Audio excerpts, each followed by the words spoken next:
Alright. Let's go. Final case of the first Ace Attorney Investigations game. Let's see if we'll be able to complete it or not, because, I mean, usually final cases like this tend to go on for much longer compared to others. So we shall see.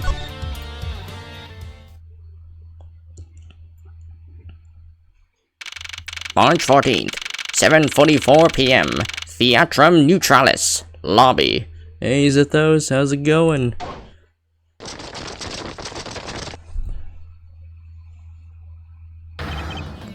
Count off! 1, 1, 1, 1, 1, 1. Me when I finally free and able to wait to attend a penguin stream. Yep. 1, 1. Shifu, 99 callouts, so all 99 members are most likely here and accounted for, sir. Hey you, yeah you, the second number 1 from my right. Sir? Yes sir? Yeah, I'm doing alright. Yes, been going through a lot of organization stuff, and jobs going on pretty well. And, well, just managing between work and passion, because I've been working on my D&D setting in the background, which is taking quite a while, but it is a lot of work being put into fleshing out the setting and everything before I get to host my next D&D campaign. But yeah, it's definitely in the works. I have currently over 20 pages of written stuff in my Google Docs, but I can only foresee that it's gonna go even further beyond. Here, a birthday present for you. What? Shifu, I didn't know that you knew all of our birthdays. What kind heart you have, Shifu. You are more of a man than will ever be, sir. What's the current idea for the next campaign? Well, it's definitely going to be taking place far into the past compared to the timeline, compared to the time that the first campaign, the Peacekeepers campaign, took place. Because I think, to in a sense, make it easier to flesh out the past history of the setting is to build it up with other campaigns. No Legend of the Rat Eater, so sad. Yeah, it's gonna be a while before we, I guess, fast forward back to the quote-unquote present of the first campaign. But yeah, this is just to help flesh out the lore history of the setting itself.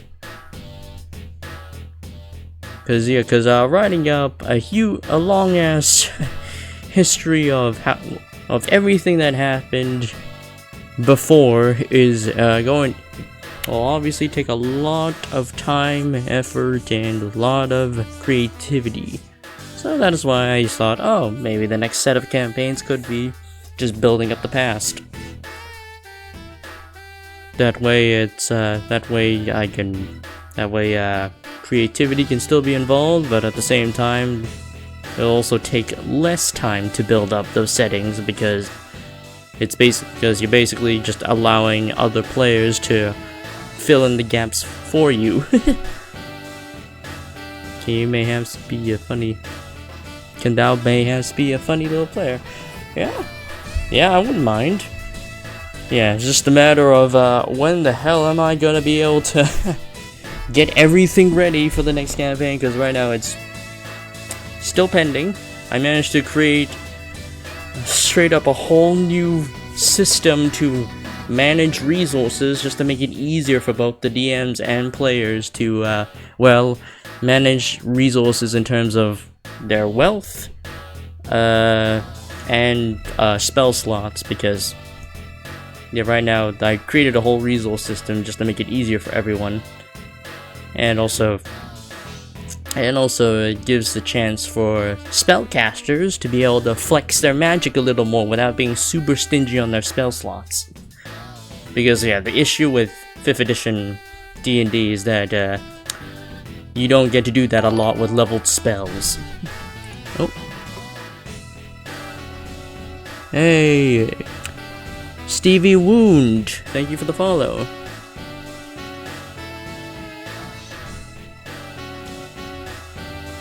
Man, yeah, I'm just getting a few more viewers in here right now. Hello. And of course, Letois Band. Thank you for the follow. This is Trey sending love. Oh, Trey, I didn't know. Oh, damn. I didn't even know that was you until you mentioned it just now. Hello from Reawaken. Wait a minute.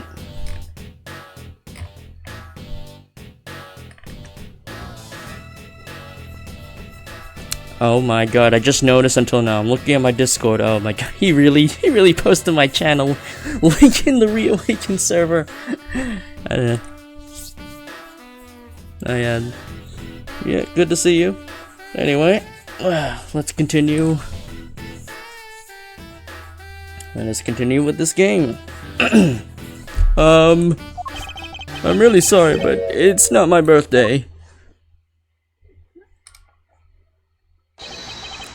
Long Zhu says, a cub who disrespects elders soon feels the disciplinary bite of an elder.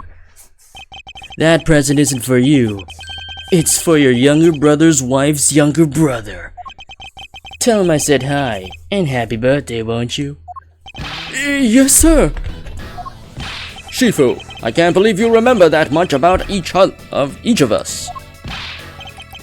Shifu, I am so moved that I can't stop crying. I should probably leave them to their alone time.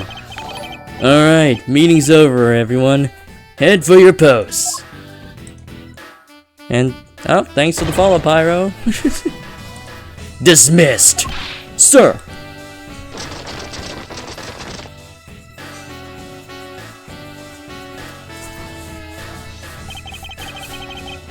Yo, were you guys there the whole time? I got a call from Sheena, and she's already filled me in. It sounds like you're out to get in my way again. I have absolutely no intention of interrupting your investigation. I simply request that you grant me permission to investigate the Alabastian embassy. And what if I said no? Objection! Agent Lang, this man is my subordinate. As I have received permission from the ambassador, he is to be extended the same rights. Sorry, sis, but it's not that simple. Alabasta has the strictest immigration regulations in the world. Oh, didn't you know? Even among my elite men, only about half of them were admitted into the country. Oh man, I've been getting quite a number of results. Avocado God, thanks for the follow, and JD, thanks for the follow as well. And oh, hello everyone, holy shit. I'm trying my best to focus on the game, but at the same time, oh my god. The influx. The Reawaken gang is just filling up the chat.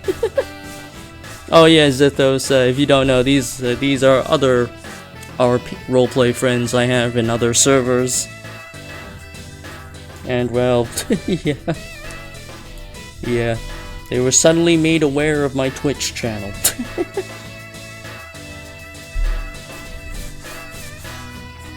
The temptation to get Pingu a PNG model.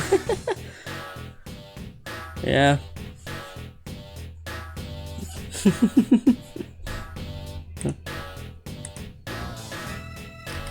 Oh my god, I'm just getting pinged all around. Oh my god. Oh my god, Zane's really spreading love. Spreading the links all over over the Reawaken channels. Oh my god. Oh my god. Oh my goodness. Holy shit. Means I can raid you when streaming? Oh, you stream too? I didn't even know that. Damn. But yeah, and all Zane was asking me was to link him whenever I'm streaming, and well, the moment I did that, this happened. Like, holy shit. Thank you guys so much for coming.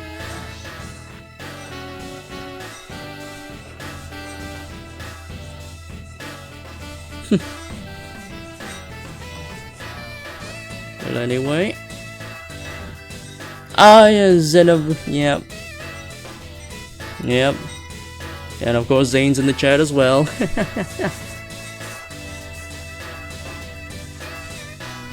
I don't know who's. Yeah, a lot of people have very different Twitch users.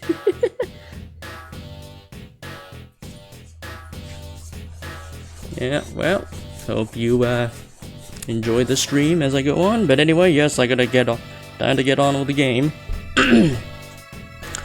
Besides, any more cooks in the kitchen and we might spoil the soup, if you get what I mean. How dare you make such assumptions? Don't take this the wrong way, but I thought I was in charge of the Alabas, Miss Von Karma. Look, try to understand, okay? Things over in Alabasta are a bit of a mess right now. What do you mean by a bit of a mess? No one told you? We had an incident in Alabasta as well. This is what we call a decision based on the investigation, Mr. Prosecutor. Look, Wolfie, just let us in already.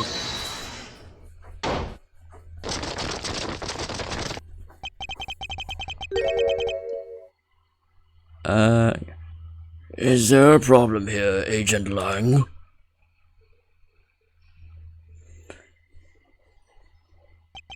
Not really, just having a discussion about whether or not to let these guys in. Ambassador Alba, I ask that you please allow these people to join the investigation. Having a debate because of my country. I'm terribly sorry for placing you good people in that kind of situation. It is all because I lack the strength to govern well. Please, it is nothing of the sort, Ambassador. You weakling, Kyrkis, curse your frailty and inability to effect a change in your country. What are you? The thing is, investigations conducted in my country have been under Agent Lang. And it is my judgment that in order to minimize disruption in the investigation, I should leave everything up to Agent Lang.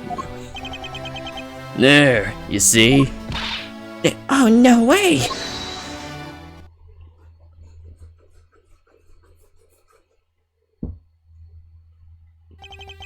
Ambassador Alba, I ask that you please reconsider letting them into Alabast. What's that?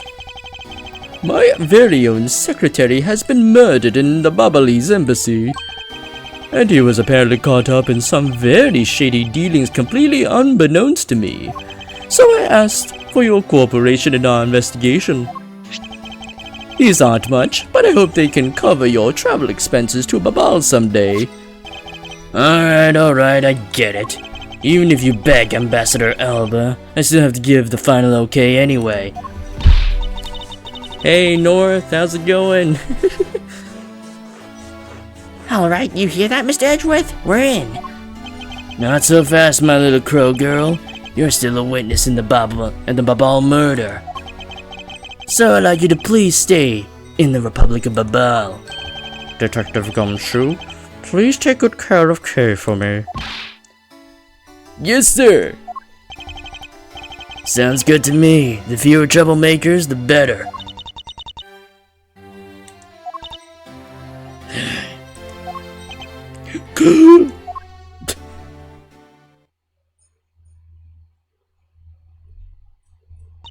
Hey, Mr. Edgeworth?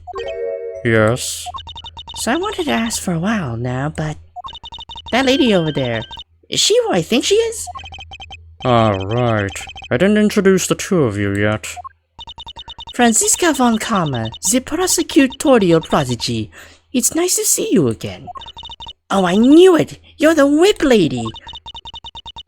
You may address me as Miss Von Karma. Miss Von Karma, I'll leave the investigation of Alabasta in your hands. Thanks. Rest assured, I'll outsmart both the smuggling ring and the Yatagarasu. A smuggling ring, huh? Perhaps I should ask Franziska a bit more about them before I head into Alabast. Ah, and I mustn't forget to thank Ambassador Paleno for all that he has done for me. I'll go thank him now. Ambassador Paleno, I am in your debt. No, it's nothing. It's because it's all about I can do for you, I'm afraid. I only ask that you please bring Manny's killer to justice. I will, Ambassador, on my honor. Wow, you're so sensational. You've really piqued my curiosity. I know they aren't much, but I know that I'm giving them to you wholeheartedly. No, that's quite alright.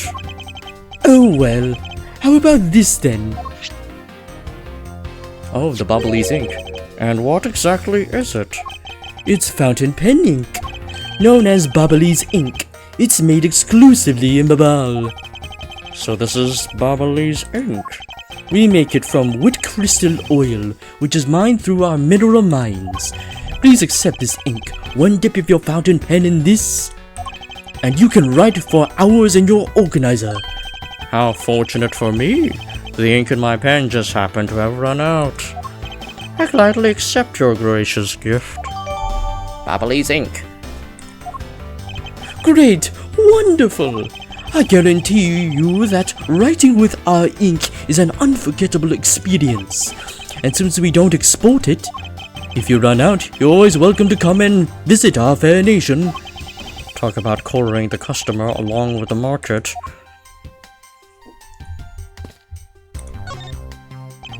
You've made so much progress in your investigation in such a short period of time. It's truly amazing. Agent Hicks, whose help I had requested, was cut down before he completed his task. Yep, that's the previous case. Well, one of the previous cases. There is no room for further failure in my perfect investigation.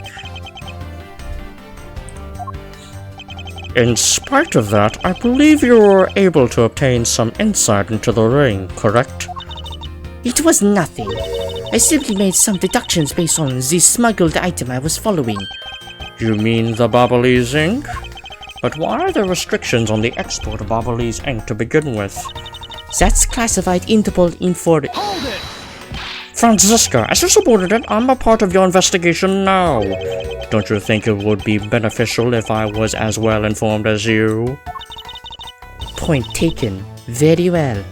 I'll fill you in. Recently, we discovered some very well-made counterfeit bills circulating in Zhengfa. Counterfeit bills? Yes, as you may have deduced. The counterfeits are being made with Baba's special Bubbly's ink, and it's virtually impossible to distinguish bills made with Bubbly's ink from real ones. Thus, it was only natural for Interpol to keep an eye on the Republic of Babal. That's where this document comes into play, correct? Correct. Mr. Cochin was smuggling large amounts of Bubbly's ink. Furthermore, he was charged with running the embassy's printing equipment. That's all the evidence I need to know that he was the head of the smuggling ring. However, there remains one tiny problem. Let me guess. You still have yet to find the counterfeit bills or the smuggled ink. Yes, and while we are listing things, I might as well add the counterfeit plates to the pile. Since we haven't been able to locate any of these items in the Bubbly's embassy, we're looking into the Alabastian embassy next. It doesn't matter where they're hidden, mark my words, I will find them. Well, shall we get going? What's wrong, Kay? I didn't get permission to enter Alabast, so we're going to gather what info we can over on the Bubbly's side, okay? Alright, I'm counting on you two. Right, and I'm counting on you and Miss Von Karma to sniff out the clues in Alabast. Oh, and Mr. Edgeworth, if you happen to come across my phony, you let me know, okay? If you tell me, I'll rush on over straight away no matter where you are. I'll let you know when the time comes. March 14th, 8:17 p.m. Alabastian Embassy, Ambassador's Office.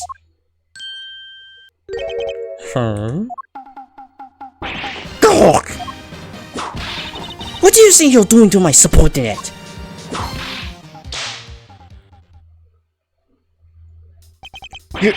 You're... Oh, okay, what voice do I give this guy? Larry Butts, I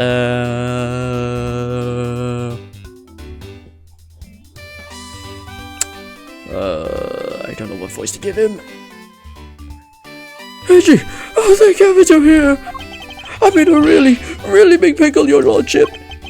The raven, it appeared, poof, and then disappeared, swoosh.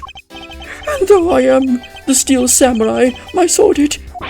I'm so confused, I don't know what even anything means anymore. Who is this fruitcake? I am Larry of House of Butts, merry man of New Old Tokyo, milady. Now I remember. This person is one of your friends, isn't he, Miles? Yes, frighteningly enough, he is. Hey, what's with that answer? Your best bud isn't a bind and you act like it's no big deal. What sort of bind are we talking about here? The suspect kind. I accidentally became the suspect in the murder. I see. That is quite the bind. Not as we're in the least bit surprised. Yes, I pretty much expected this news. From the instant I saw this unlucky face. His name is Larry Butts. I've known him since grade school, and for as long as I've known him, he has been the world's largest source of trouble with a capital T. Hey, what kind of introduction is that? You're so mean, Edgy. If you're not careful, you might find your tiny number of friends go down by one. That was uncalled for. Besides, you're... Wait, hold on. Larry? It was you? You're the one who wrote my Steel Samurai autograph? Huh? Oh, you didn't notice earlier? I even winked at you through my headpiece. What's going on? And why are you beat red? Sorry, but could you not speak to me right now? Oh, sorry. Am I interrupting your comical yet melodramatic play? Aha. So this is the incident you mentioned earlier. Mr. Prosecutor, this man, this childhood friend of yours, is our prime suspect. Of what, you ask? Of the murder of a man who had snuck into this embassy. Mas Dimas II. Mas Dimas II?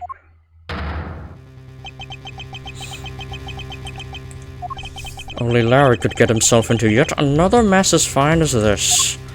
But no matter what the facts seem to say, Larry's not the type to commit murder. Still, it's a rather daunting stroke of misfortune I've struck. I have to prove that Larry Butts is innocent of all wrongdoing. Shifu, we've identified the victim. Good work. I'll take that report now. Agent Lang, would you mind if I took a peek at it as well? What did I tell you earlier, Mr. Prosecutor? Don't get in my way. There's only enough flesh here to feed on one wolf, and that one is me. So no, you may not take a peek. But Agent Lang...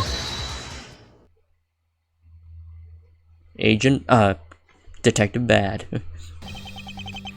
Agent Lang, will you allow an investigator such as myself to take a look?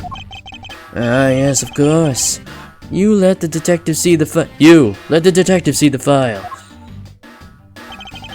You're Detective Bad. You're the prosecutor, Mr. Edgeworth, right? Fancy meeting you here, Detective. You weren't expecting me?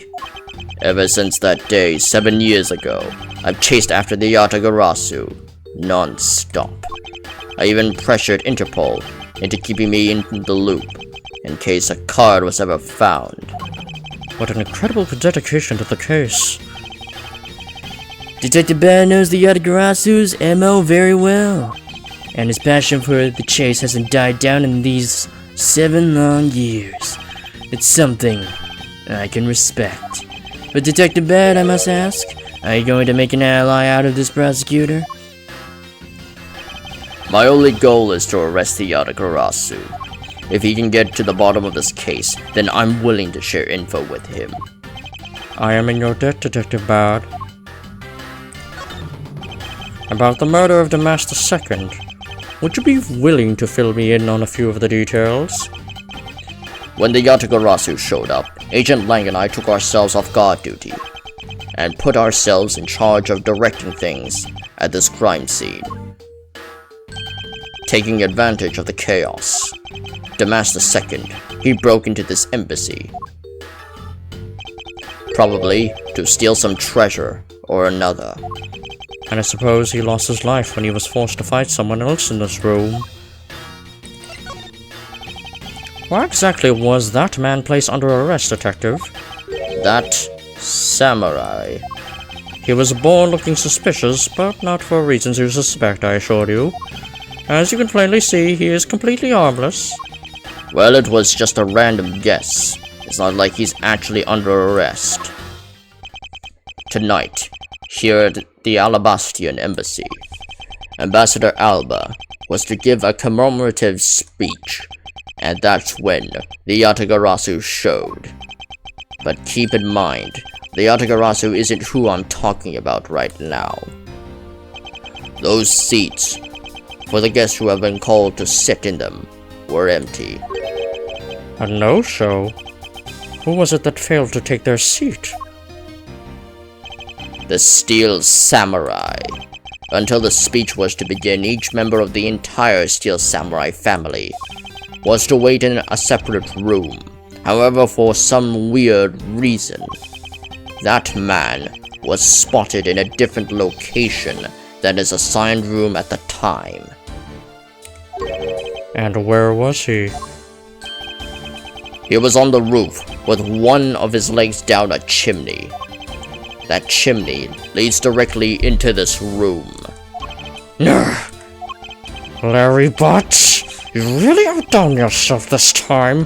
What were you thinking? In any case, I believe it's high time for me to start my investigation.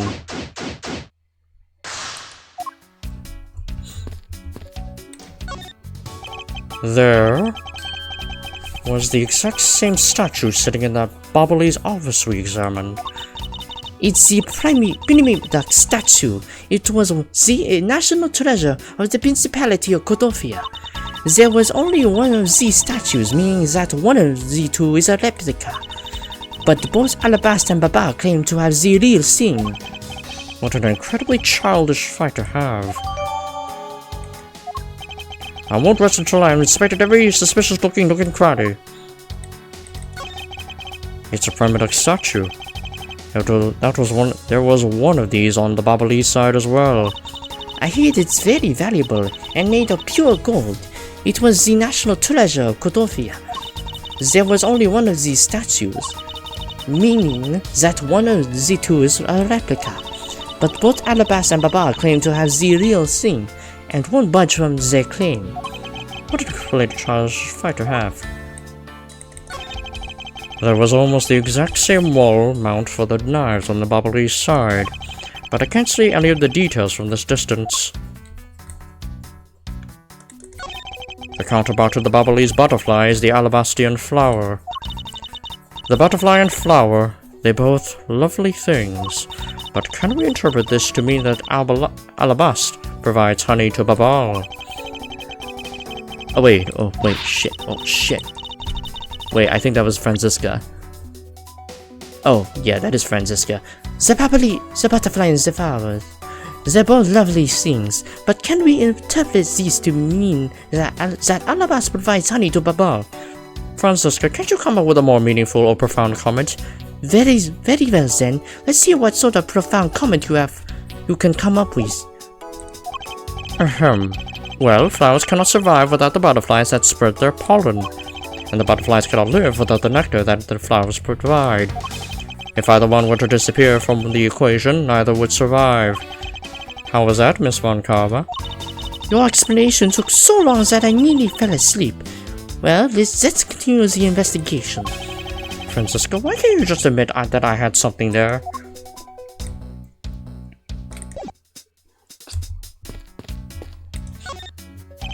There are some weapons on display on this wall. A crossbow, and under that, a set of knives bearing a flower motif. They must be the counterpart to the Babalese knives, which means that the blades inside these scabbards should match the blade that was used to kill Mr. Cochin. I won't rest until I've inspected every suspicious looking granny. It's the Seal Samurai's primary weapon, the Samurai Spear. Isn't it awesome? I totally fell for this thing. It's sleek and shiny, just like my heart. It comes out of you like whoosh. When you hold it, you just want to live life like BAM! You do well to watch what you say, Larry. Although it is just as Larry says, the spear is quite the symbol of valor. However, speaking of spears, aren't you supposed to use them by thrusting the point straight into your opponent? I'm not entirely convinced this spear is up to the task. What's wrong, Itchy? You're just staring off into the distance. Oh, I get it. Tell you what, I'll tell the studio to make you one, okay? But this one's mine. did I say anything about wanting one? Maybe I can shut him up and can show him the piece of evidence that will point something out about the spear. Why is there a weapon on display in a place like this? I wonder why there are no whips on display here. Knives adorned with flowers are on display here. I suspect these are the counterparts of the Babalese knives. The blades of these knives should match the blade of the knife that killed Mr. Cochin. What? One of the knives is missing! One of the knives is missing its blade!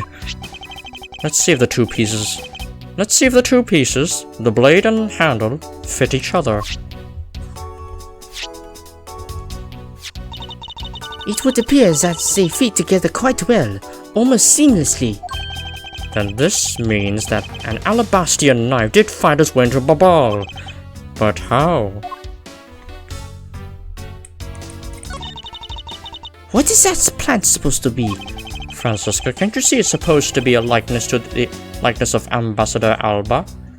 Oh, be right back.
Alright, I'm back. Oh, hey, Bex. Hello, Bex. How are you doing? Yeah. Yeah, my dad called me to dinner, so I just quickly had dinner and then came back. Well, as soon as possible, anyway. Anywho. Alright. I read that one. Miles Edgeworth, as a subordinate, you have a lot of nerve telling me what to think. I look forward to your salary assessment next month. You are deluding yourself if you think you have any control over that. Look over my evidence.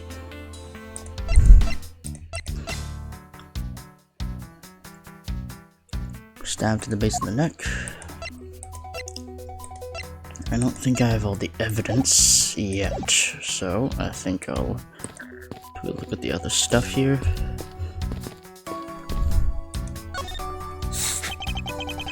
So, this is the victim, Damas II. What is with this gaudy outfit? You don't know about the mask? A few months ago, this thief caused a lot of havoc on the populace. So this thief is separate from the Yatagarasu. I thought they were for a while, because of their MO and targets were different.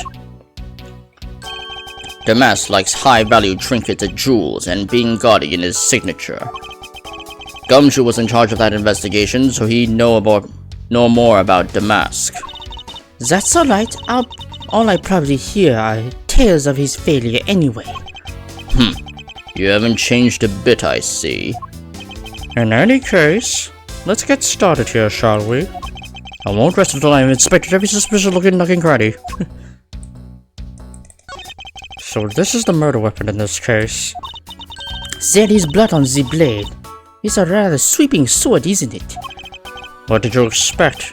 It's the Steel Samurai's daddy's second weapon. I only call it his secondary because although he uses a sword in most of his battles, it's his trusty samurai spear that he turns to in a real fight. You sure know quite a bit about the Steel Samurai. That's only because I saw the stage show earlier.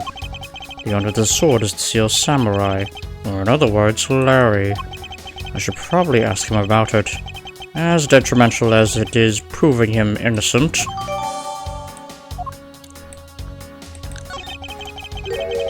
I thought that Damas had quit the business. This guy, he's just a copycat using in the name, a phony successor. He's just another petty thief.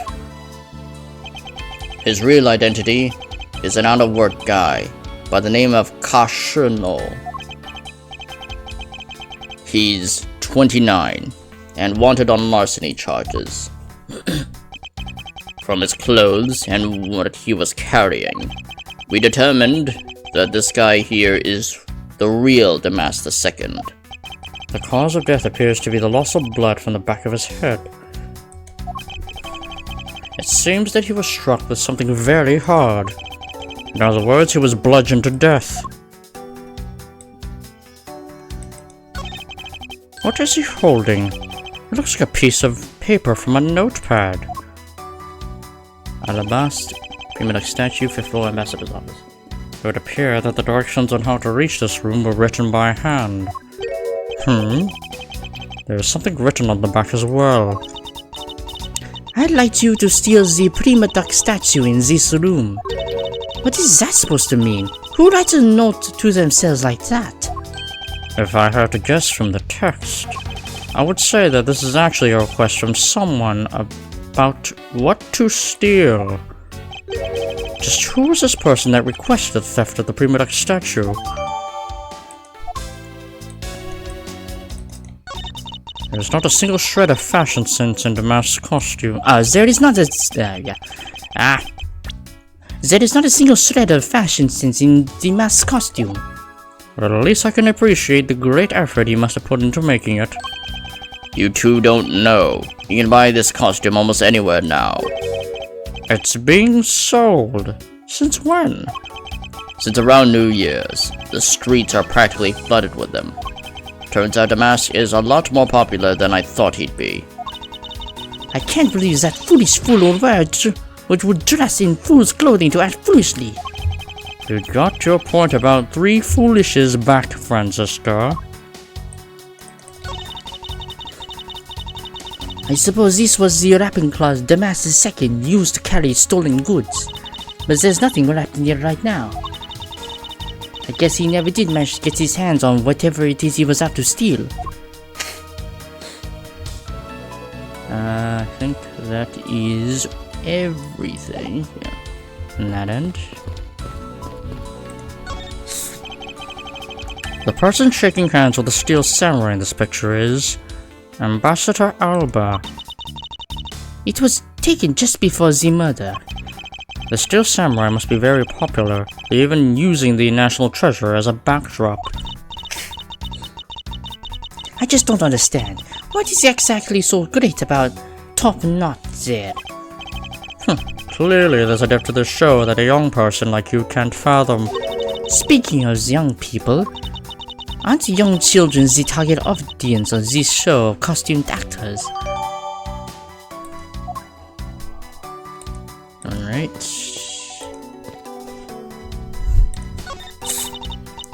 It's a fireplace, and by the looks of it, I don't think it's been used recently. Yes, I can't say that I see anything unusual about it.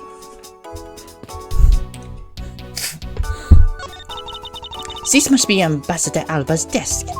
His notebook is open on his desk. He must have been in the middle of some important work. Sapling growth log. It finally sprouted today. Funny, it doesn't look like important work to me.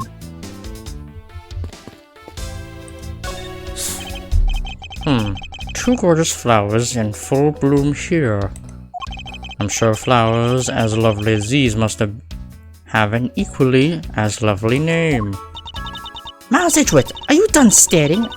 I should hardly think passion flowers are all that are there. Passion flowers? That's a rather unusual name. It was named by priests in the 15th century for the Passion of Christ. As they say, you learn something new every day.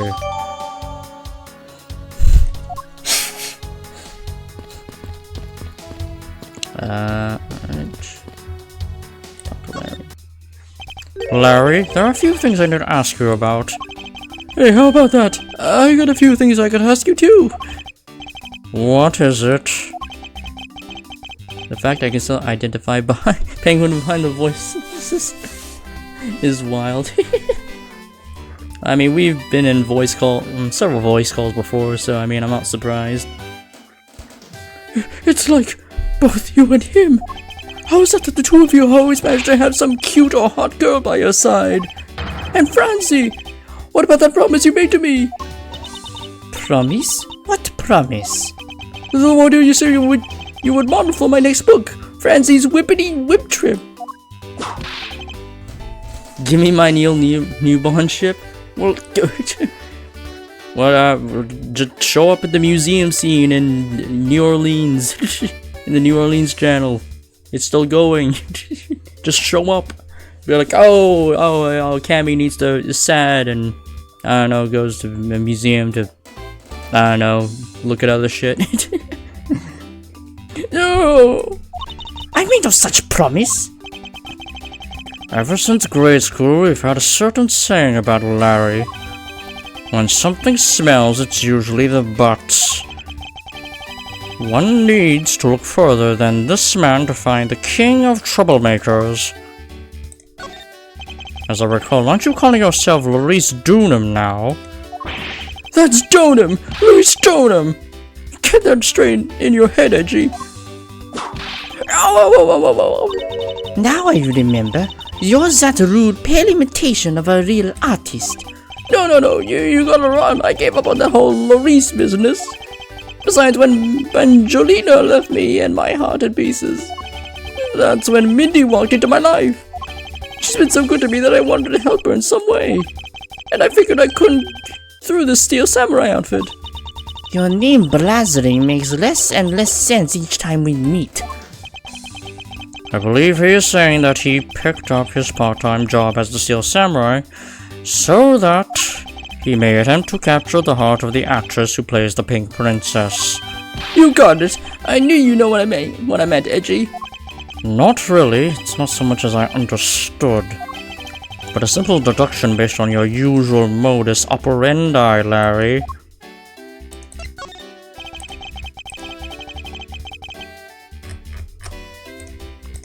Larry, I'd like you to confess right now to everything you did tonight. Don't tell me you suspect me too. Nonsense! I don't believe you have the mental acuity needed to plan and execute a murder. However, we are talking about you here, so I find it hard to believe that nothing happened. For past experience has taught me that you are always at the center of some insane event. Edgy, how can you be so mean, stabbing me with your words like that? Unfortunately, I don't have the time to search out a key to unlock your heart this time.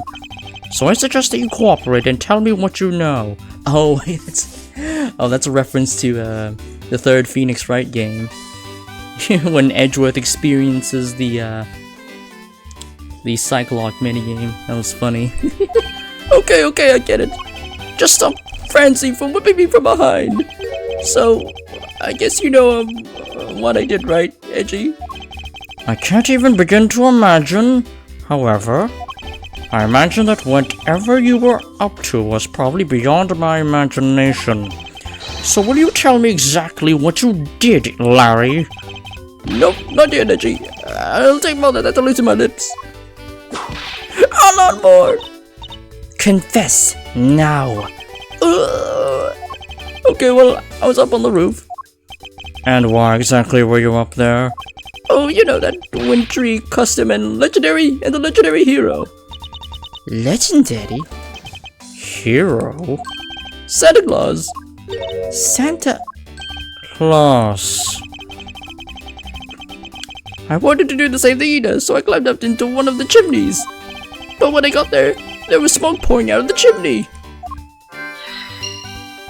And? Well, I couldn't go down the chimney with smoke coming up, right? So I gave up.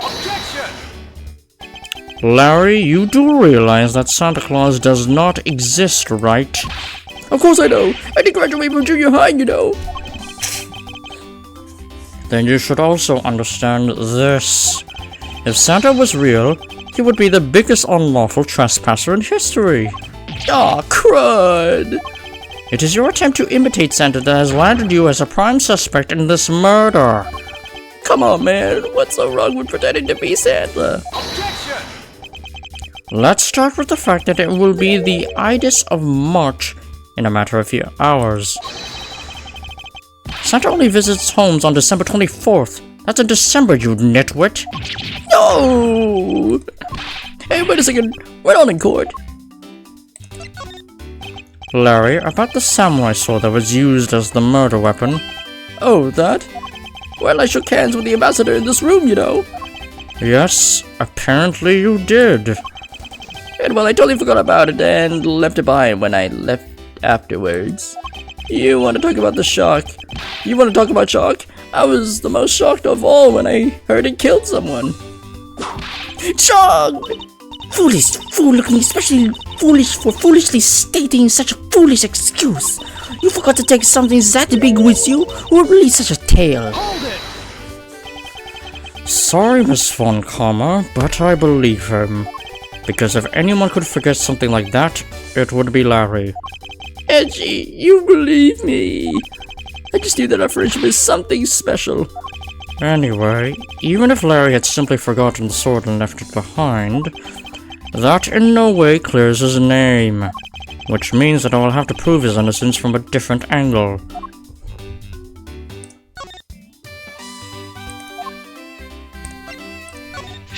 Hey, that's an official Steel Samurai weapon.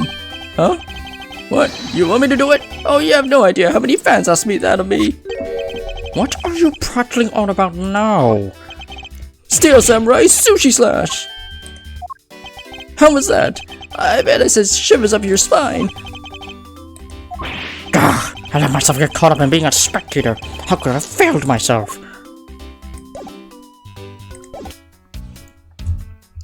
Okay.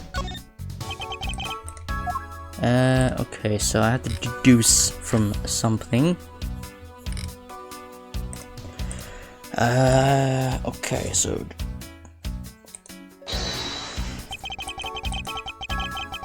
okay. Pretty sure... Oh. Where is the murder note?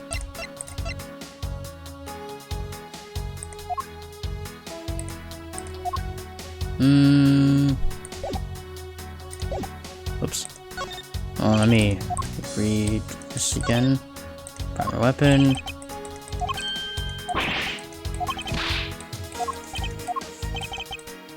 Spears for the symbol of spears, and you're supposed to use them by thrusting straight into your opponent.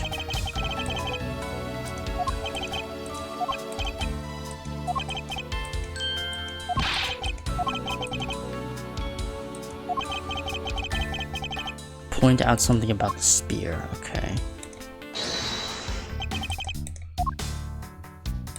The single stems at the base of the neck, and busted knife. Gotta cross the key, no.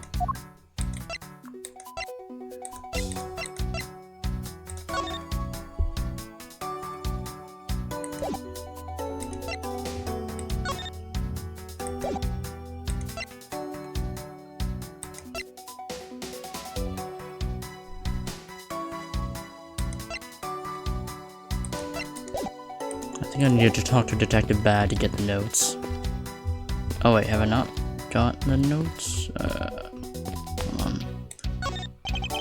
You did some investigating over in the Babalese embassy too, right? I did. Is there a problem? Long Tzu says a wolf who aims to hunt for 2 rabbits at once. I believe the idiom you require is, he who runs after 2 hares will catch neither. Heh, a real wolf can catch both. I see. So what are you trying to say is, seeing as how I am currently handling 2 cases... Huh, suit yourself, but don't say I didn't warn you. So wait, did I talk about him with everything? Okay, I guess I did. Okay.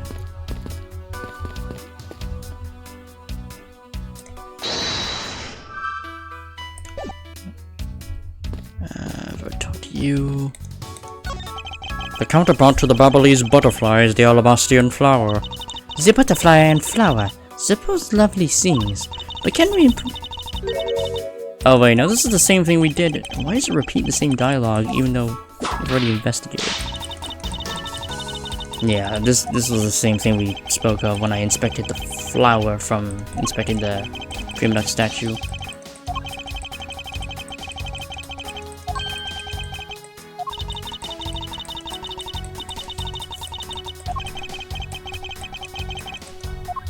Yeah, okay.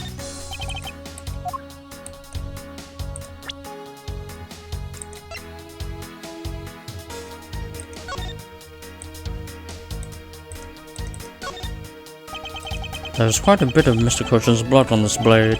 Thanks to being prosecuted, I guess I've become accustomed to seeing blood.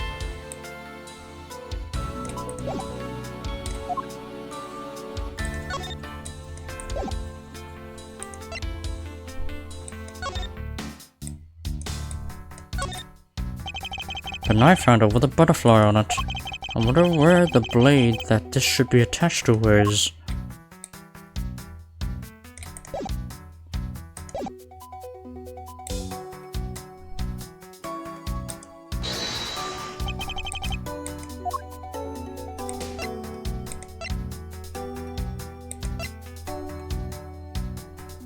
Oh, I see. It's like, what evidence do you want me to show? Oh, the autograph. Larry, about the spear. Oh, are you feeling it? Bam! I thought there was something strange about the spear. Tell me, Larry, is it just me, or is the spear a bit bent? What? No way, it's exactly as it should be, yo. I have here the autograph you wrote for me earlier. Now take a good look at this, which you drew with your own hands. You can see that the spear is clearly of a different shape. What do you have to say to that? Oh, I'm sorry. When I hold the spear in my hands, all of a sudden I feel super powerful. And then during practice, I was spinning it around and around. And bam! It hit the wall! You unbelievable! This is an embassy! But I've always been like that, ever since I was a kid. One time, at an overnight field trip, I bought a fake sword and played with it late that night. I'm just a useless, hot-blooded man! Larry, clarify that for me, will you? Okay, so it was some field trip and I began to shadow fight with myself. Not that, I meant what you said earlier about spinning the spear and hitting the wall. Oh, that? It's no biggie. It's not like I left a hole or anything. That's not why I'm asking, Larry. The samurai spear is made of metal. I somehow doubt that a move as simple as spinning it around would cause it to bend. Man, Ichi, you're so naive. What? Where did that come from? Well, you keep calling it the samurai spear, but it's not real. You can't really fight someone with it, because it's hollow on the inside. You could hit it against practically anything and it would bend. Is that so? Don't tell me you thought it was real. Oh, but don't take it the wrong way. I just think that part of your personality is cute. I see. Your friendship is truly something special, Miles Edgeworth. Ah, that's not friendship, it's utter humiliation. I think I can absolutely spot no difference between this prima duck statue and Babal's. This statue's face looks a bit like that costume hero you like so very much. I wonder why you Americans have such an affinity for this kind of face. The statue wasn't made by an American, you know. At least I don't suppose so.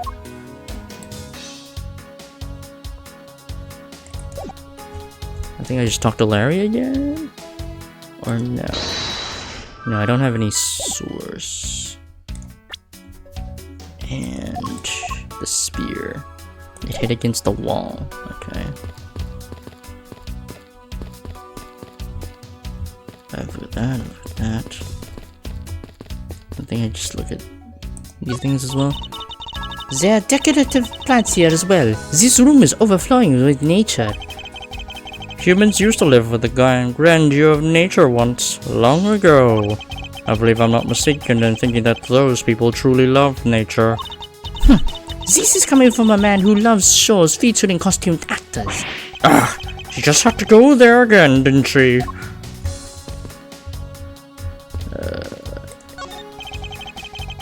There was a grandfather clock just like this one earlier in the Babalese embassy.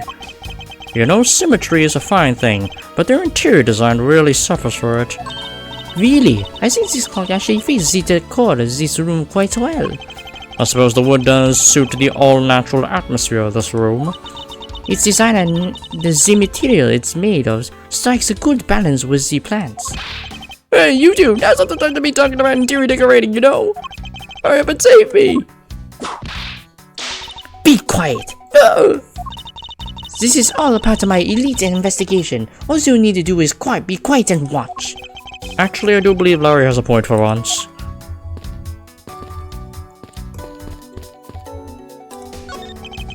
No matter how hard you try, you'll never be a necessity in our Shifu's investigation. Is that a fact? But no matter how good he is bound to overlook something. If you insult our Shifu, then prepare to be punished.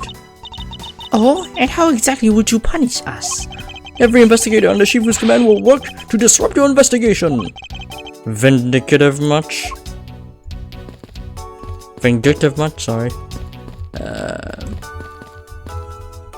Alright, that's been looked at. He's been talked to. Do I ask about the knife? I'm wondering if you might be able to tell me something about this. Sorry, but I don't give a hoot thing about things that aren't related to the Yatagarasu. Heh, it looks like nothing about you has changed in these 7 years, huh? Daughter of Von Karma, you're still just a sapling of our prosecutors, so... Ah, I have you know that I've already grown into a stately tree of our prosecutor. Heh, is that right? Is he just toying with Franziska? He seems to be enjoying this quite a bit.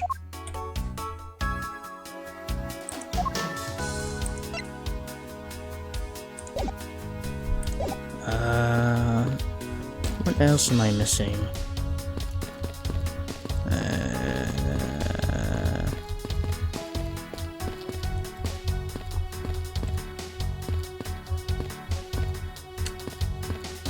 Hey, JD. Already checked this area. Okay. Did I miss something here? Ah, okay. So, I think I know what this is. Ah, yeah, the statue was turned. Look at this photo and tell me what you find odd about this scene, Miss Von Karma. The apparent joy on the ambassador's face as he shakes that top-knot's hand? That's not it. I was trying to point out that the statue in the photo is facing it a different way. You're right. This statue is a national treasure.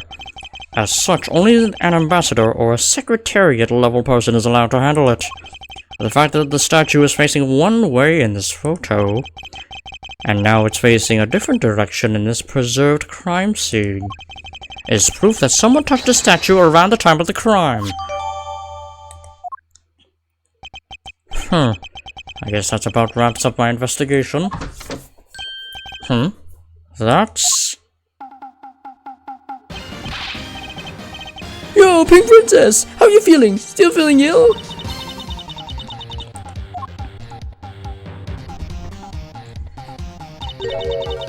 And yet another strange character comes out of the woodwork. And so, the princess also comes to pay the Alabastian embassy a visit. I believe I may need to speak with her as well. Miss Pink Princess, I have a few questions I'd like to ask you. Miss Pink Princess, you... Me! Ha! This must be what they call fate. How could this happen in 2 days in a row? Oh, aren't you Miss Oldbag? Why are you surprised? Ah, so you're the one they got to play the Steel Samurai. It's too bad I didn't realize that until now. Your acquaintances with Larry? Why, yes. We worked at the same company for a little while, you know. That's why it's okay, my itchy poo. You don't need to be so jealous. I was in the next room, you know, trying to get it in some beauty sleep. But it was so noisy here that I couldn't fall asleep, so I came over to complain. So imagine my shock when I saw my precious itchy poo waiting here for me. I mean, who could have imagined that you would ever come to a show like this? I guess I misjudged you, itchy poo. You misjudged him. I thought he was trying to avoid me, you know. That was no misjudgment on your part. That's precisely what I was trying to do. But it looks like the winds have shifted here, and he's now willing to be chased after. I'm simply overwhelmed. Don't you worry, Ichibu. I'll chase you forever to the ends of the earth. Isn't that just peachy? This is one of those rare times when Franziska and I actually see eye to eye. Now then, what are you doing here? I thought you were working at Gatewater Land as the Pink Badger? What are you talking about? That was ages ago. That was yesterday! Look, I worked at Global Studios before, a long time ago, right? Well, they called me up this morning, kind of out of the blue, actually. They called you? Apparently, the girl who plays the Pink Princess collapsed from a bad cold. It happened so suddenly, so they called me to be her last-minute replacement. Do they not have enough people on staff at that studio? I really couldn't say no, so here I am, playing the role of the heroine. Instead of that Mindy girl, I mean. But the poor girl, I feel bad for her. Because they let me stand in for her. She's going to have a terrible time when she realizes. I mean, she's not exactly good at reading to be a stand at the last second of trouble, the last second after that, making all instead of the shuriken in it. I'll probably will be screen, but it's just a bunch of simple things. You're a rather lively old lady. So basically, you received the standard request this morning, correct? You got it. If you need to see it, I've got it right here. Look. It appears that she is telling the truth. Alright. Got some evidence. I tell you, my fine acting moved the entire audience to tears. Yes, tears of laughter as I recall. But being famous has its problems too, you know. Here, take a look at this. It's a letter from a stalker. I was just taking my break when I found this stuck under my door to my room. Honestly, you really have to watch out for these kinds of things. Look at what it says. Wendy, I'll be descending on you from above. Tonight, your loving night. Huh, how absolutely revolting. I mean, you think you could get my name right. There's no accent in my name. Wait, this horrible handwriting. Where have I seen this before? Ah, but now you're here, Edgy-Boo. I feel 100% safe. Where do I factor into this? You busted evil stalker man for my stake. Wouldn't you, Edgy-Boo? Well, if you allow me the liberty to handle this in my own way, I'll gladly dispatch a detective to your house later. Oh, come on, Edgy-Boo. Stop being so dismissive and playing hard to get. What were you doing at the time of the crime? What crime? What? After the show was over, I had nothing but free time on my hands. So I used the fireplace in the room next door to keep my bad hip warm. Well, a murder occurred in this room right next to yours. Is that right? Oh, Edgy-Boo, I'm so scared. Hold me. Caress me. If you could please not cling on to my personage. In any case, I take it then that you failed to show up as Ambassador Alba's speech. Oh, that? No, I didn't go. I mean, I may have a heart of a young, tender maiden, but my body just refuses to cooperate at times. As soon as the show ended, my hips started acting up and got stiff. I couldn't move at all. Can you provide proof of your condition? Oh, you just go ahead and ask the doctors in the infirmary. They're the ones who carried me from the theater all the way up to this embassy. I have to admit, the thought of her not being able to leave this room is rather pleasant. Prosecutor Von Kammer, I brought the police dog as you requested, sir. Good work. You may leave now, officer. Is that missile? This dog. I requested the assistance of a dog in our search for the Yatagarasu. Looks like you have some pretty bright dogs in this country, too. Hey, you're a real cutie, aren't you? Yeah, that's good, boy. That's the police dog Gumshoe's been taking care of. I think its name is Missile. What a fitting name for a police dog that dashes out in front and attacks. That action alone isn't exactly what's going to solve the case for us, you know. Now, Missile, I want you to find some clues. Go! Oh, looks like he's found something. Oh, Good dog, you really are quite bright, aren't you? Unlike a certain someone I know. Now, what do we have here? What is this? It looks like a small hot dog, but... Wait, Francisca, isn't that an official samurai dog? oh, the dog's mad. Ah, no, bad Missile! He ate it. I wonder if it's alright for him to eat that. It's just a meat substance snacks featuring the steel samurai. I'm sure he'll be fine. That's quite a bit of information you gathered there for... in a single quick glance. We should really be focusing on why there was a samurai dog in the first place. It looks like that snack wasn't all Missile found. Oh? And what do we have here? It appears to be a lady's undershirt. I wonder if Ambassador Alba might have an interest in cross-dressing. I somehow doubt that. It doesn't look like the shirt would even fit him. A samurai dog and a lady's undershirt. What are these two items doing in a room like this? Given the circumstances, the lady's undershirt could only belong to one person. I suppose I should get this over with and ask the owner of said undershirt about it.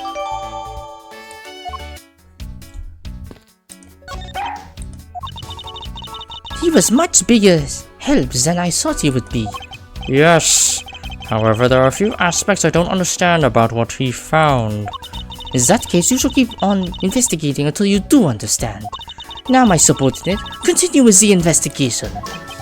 Alright, I will. It is with great dread that I proceed and do what I must do to solve this case. Solve the case. Oh boy, is this yours? If you could please take a look at this brown-colored undershirt. Oh, Edgy Boo, what is the meaning of this? Why did you steal that thing from my bags? All you had to do was ask, and I would have gladly given you as many as you like.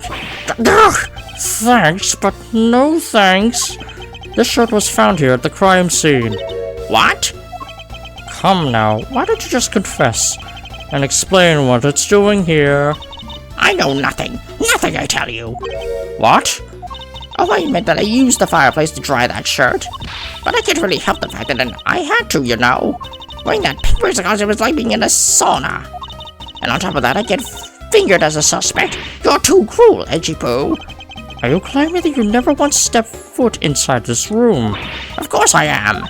If I had been the one to find the body, do you think I'd be calm and relaxed as I am? I tell you, it's always like this. I've been saying always can you believe that we got married suddenly I marry you? What is the proposal? You should consider it here, but I can't. Will you marry me? Honestly, men these days.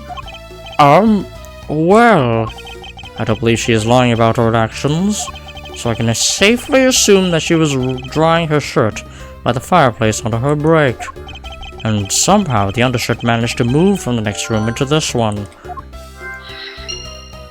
I assume the samurai dog was also yours? Ah, that brilliant mind of yours. You really can see through everything about me. And so the feeling of... oh my god. And so the feeling of dread continues. But I suppose I should ask for more details. Is the samurai dog in... No? Okay. Yeah. That samurai dog was yours, wasn't it? Oh, of course, I'm forever yours, my Edgy Wedgy Boo. If you could just stick to what I asked you. Edgy, are you in missile bag? No! You really don't change, do you? When will you learn how to take a joke? Anyway, that samurai dog wasn't mine. Those things are a present from the studio to the embassy. A present? The studio bigwigs basically told us to play delivery boys. We were supposed to hand the dogs off to the embassy people and tell them hi. I had to buy them all into the pushcart just to move them all. Those studio guys should have delivered those things by themselves. Right, Edgy? So did you deliver the samurai dogs to the embassy staff as per your instructions? Hey, Edgy, don't just ignore me and my question. Aren't you gonna stick up for me? Ah, about that. See, after the show, I went to rest a spell in the dressing room. Because of my bad hip, you know. And the samurai dogs were just sitting on the dressing room floor. I suppose you had to make preparations for distributing them at the show. Well, if by preparation you mean sampling them as well. Excuse me? Oh, I tried one and I thought they were actually quite good. Sorry, but I just had to find out. I know it was silly of me to think this, but I figured that since they're for a kids show, their taste was probably for kids too. But they were so good that I couldn't stop. And before I went back to my room, I just had to help myself to half a dozen or so boxes. As I sat there by the roaring fire, warming them and eating them, I thought, this is... What is it now? Oh, I know, I bet you want a box too, don't you, my Edgy Boo? Well, who am I to say no to you? But I'll give you one. The rest are all for me.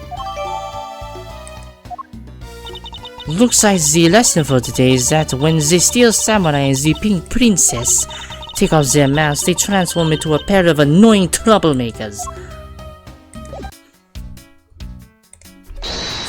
Alright. Boop, boop.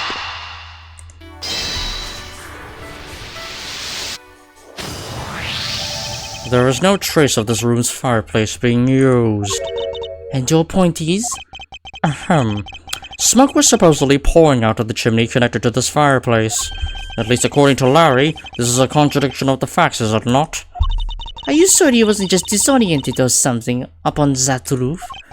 There is a testimony from an investigator that puts Larry at this particular chimney.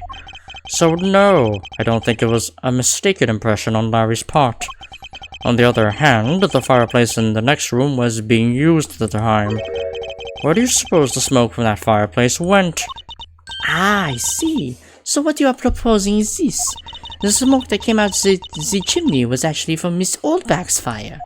So basically, the fireplaces of neighboring rooms share one chimney. Is that what you're implying?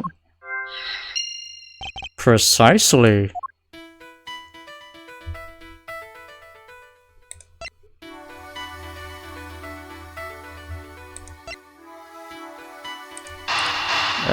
Do I try this? Yep, okay. The lady's undershirt that Missile found. Ah! Why are you getting all excited over holding onto a lady's undergarment? Mars Edgeworth, you uncouth sea slug. You know the owner of said undershirt, then hurry up and return it to her already. You have it all wrong. This is evidence.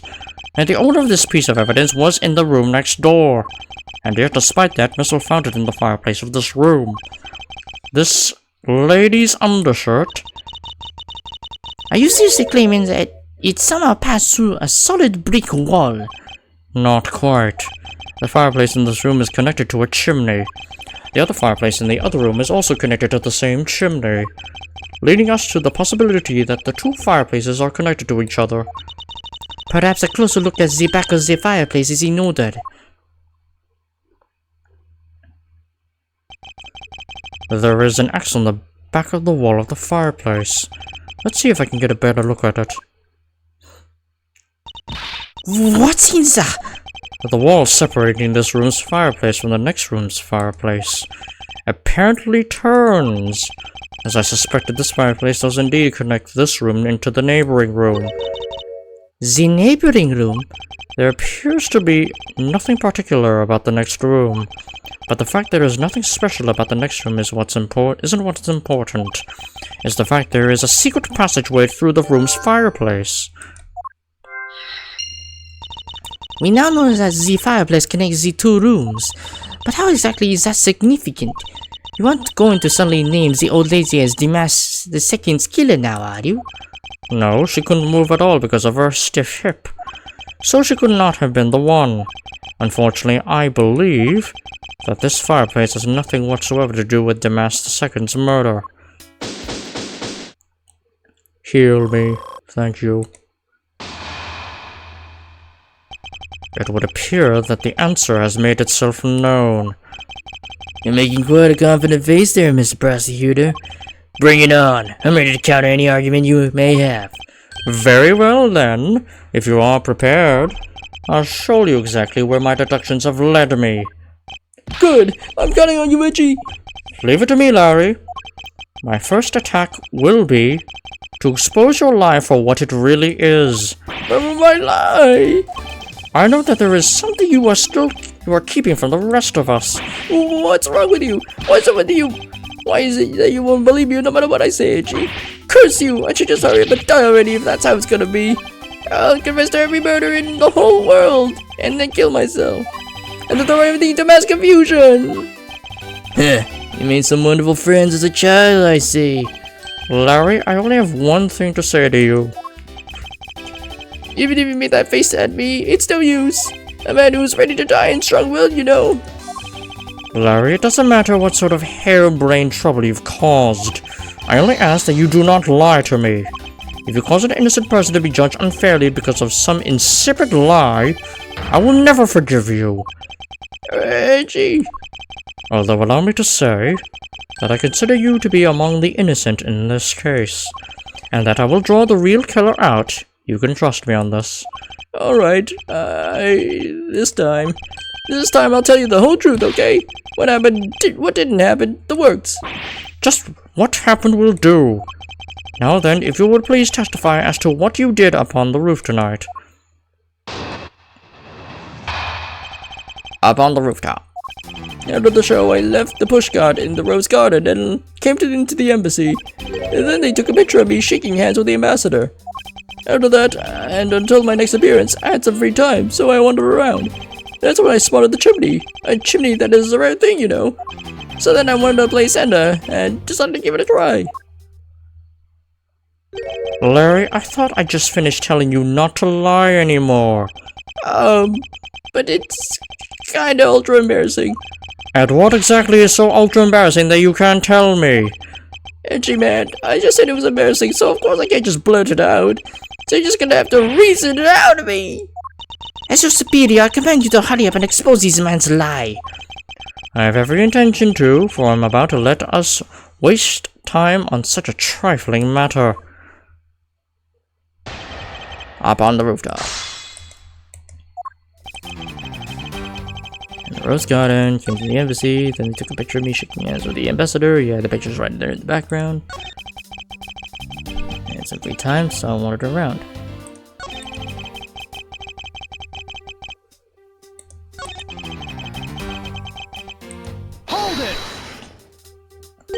You suddenly wanted to play Santa.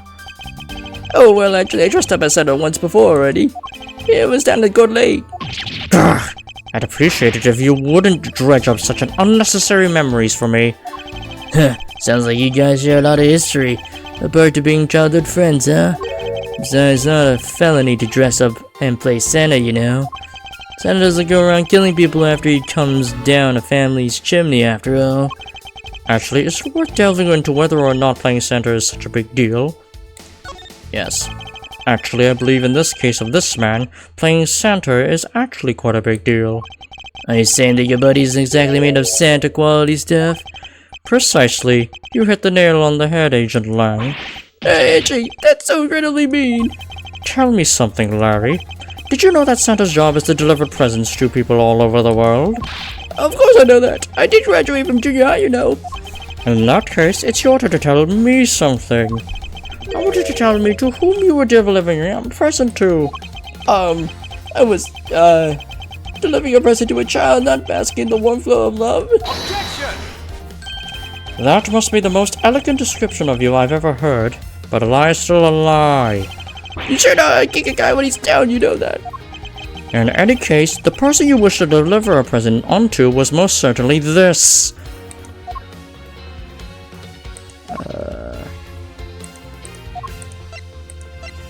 Oh, they actually have the face of the guy. Do they not have Mindy? Okay, I'm guessing they don't have Mindy.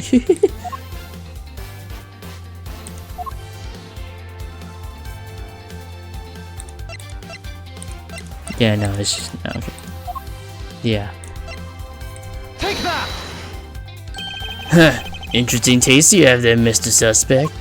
Don't spread lies about me. I only didn't want to see Miss Oldbag so much that I go down the chimney. Ow! I advise you to stop right there in your bashing of a lady. Well, I must admit that I, myself, hardly ever have the want to run into that lady. However, what if you were misinformed and under the wrong impression? Then what? Define wrong impression. I simply mean that the man before you thought to enter the old lady's room without knowing one very important fact. And that fact is best summed up with this. The stand-in request. Take that! This is something the old lady received from her employer for the night. The girl who normally plays the Pink Princess. Mindy, was it again? It seems that this man is quite taken with that actress. But that's not true, Edgy. She's the one with the hots for me. I just know it. I can feel her sexy beam piercing my heart when she's watching me. Sing to me if I tell you. You filthy, despicable, inconsiderate, fickle, idiotic, cowardly apparition of a man. You haven't matured at all since we last met. Hey, Mr. Prosecutor. Yes? This guy, he's got bigger problems than just getting involved in murders, I take it? I suppose you could put it that way. Hey, what the heck, man? I don't get you guys at all. Why do you always have to make me out to be some sort of bad guy? To return to the original topic, I propose that at least this much has been made clear. Without any knowledge that Miss Mindy had fallen ill, Larry tried to make his way into the Pink Princess's room. That much we know for sure.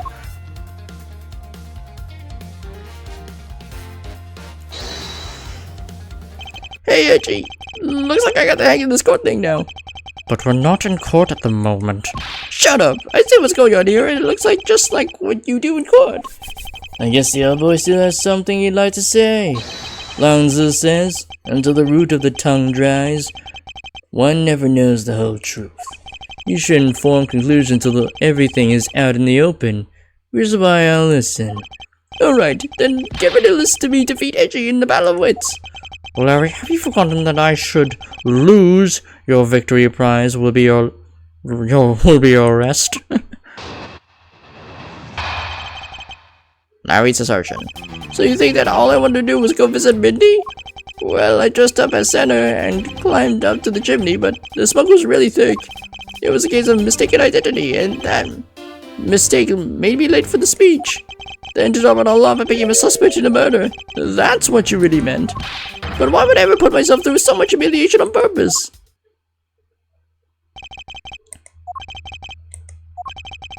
Hey, someone say something!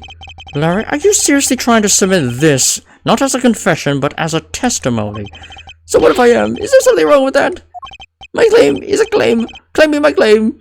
Do you have a problem with that? So it was you. You're my stalker. But I should warn you, it doesn't matter what kind of flattery you throw at me. I'm the devoted type of woman who's only a son. I see you can like instruct the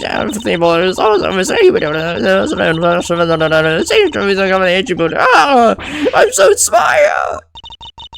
You're an inconsiderate, cowardly, idiotic, and all-around completely worthless man. I thought I heard something ominous just now, but perhaps it was just my imagination. I believe there is nothing further for me to prove at this point.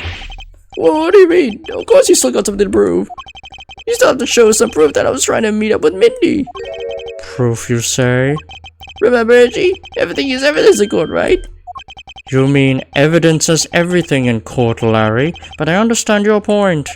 Yeah, see, I'm totally abroad now. Very well.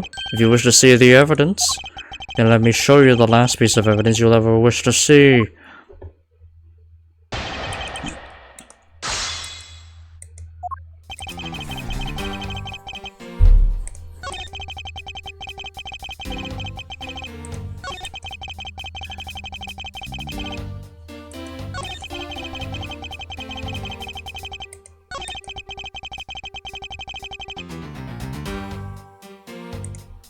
I'm just gonna press him first before I present anything.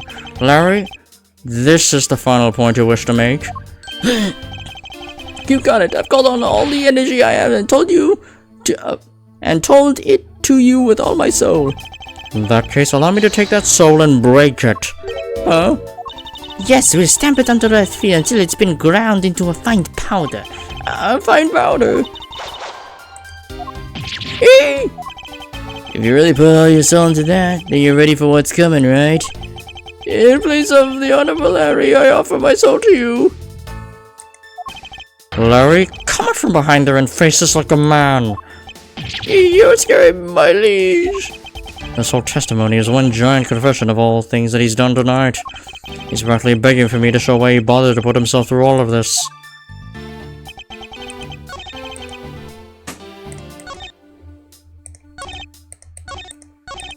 I think I just present the evidence here. The confession letter. Yeah, it's supposed to say Mindy, yeah. Objection! Yeah, there it is. Larry, don't even think about denying that you have knowledge of this letter. Hey, why are you showing that thing to me? Wendy, I'll be descending on you from above tonight, your loving knight. Well, isn't that just romantic? But you weren't able to descend on her from above, were you, Mr. Loving Knight? Oh, I have no idea what you're talking about. I don't remember a thing. Objection! You can pretend to be ignorant all you like, but it's written right here. This letter proves that you're not out to meet the old lady, but rather that you're attempting to pay Miss Mindy a visit. What part of this letter shows that the person Larry had intended to meet was Mindy? Here! Take that! Larry, I suggest you take up penmanship lessons. That is, if you never wish to experience this level of embarrassment ever again. Oh, what the heck? What are you talking about? Speak English! You wrote Mindy so sloppily that it became Wendy to the average eye. Hey, stop picking on me. It's so embarrassing. There. Isn't that what childhood friends are for? They're the best, aren't they? For punching. But that will have to wait until we're off this crime scene. Angie, save me from this scary man. Sure, if you're willing to make amends, starting with your incredibly embarrassing mistake. That wasn't me. Come again. It's a fake. Someone's out to get me, so they made that fake letter to send me up. Accept your defeat graciously. But you guys are being so mean. Hold it! Penmanship analysis. What's that? No matter who, all people have a certain unique features to their handwriting. Ergo, all we have to do is compare the handwriting in this letter to a sample of yours. And we'll know soon enough who was it that sent this letter.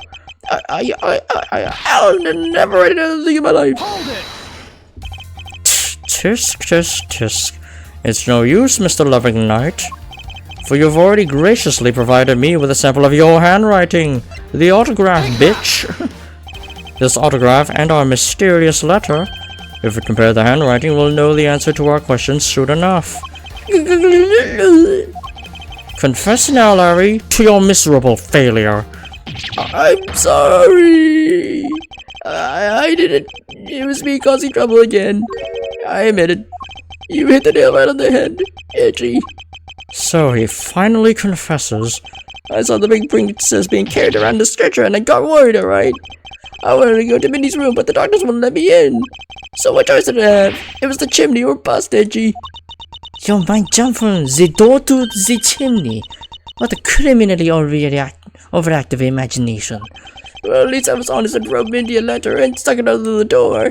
That way she wouldn't be so shocked when I came down through the chimney. Except for the fact that the letter was an utter failure at conveying said sentiment. I'm really sorry. Larry, you may be shameful, good-for-nothing blight on the face of humanity. However, I always knew you weren't the killer.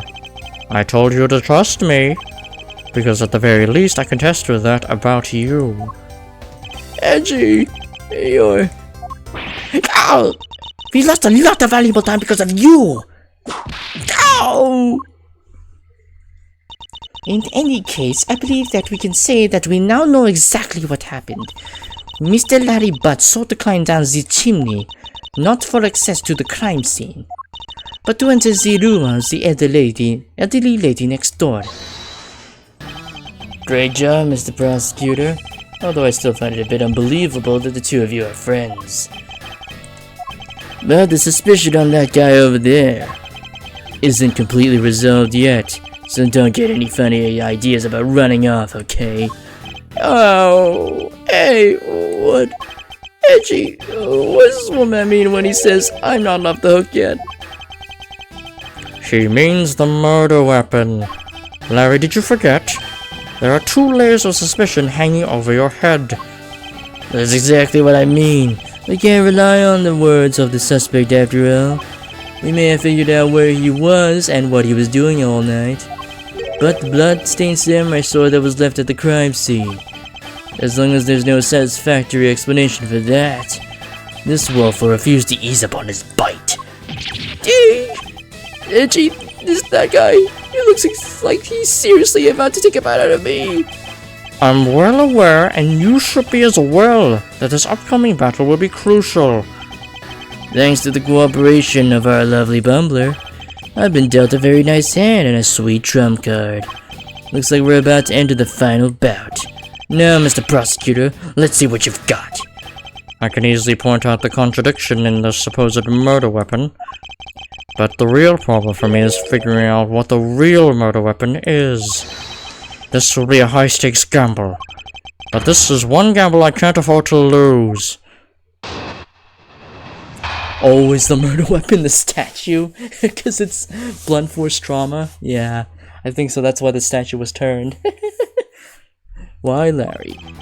I was the one who found the body of the victim, Damas II. Beside him was a samurai sword, glittering red and offering up the scent of blood.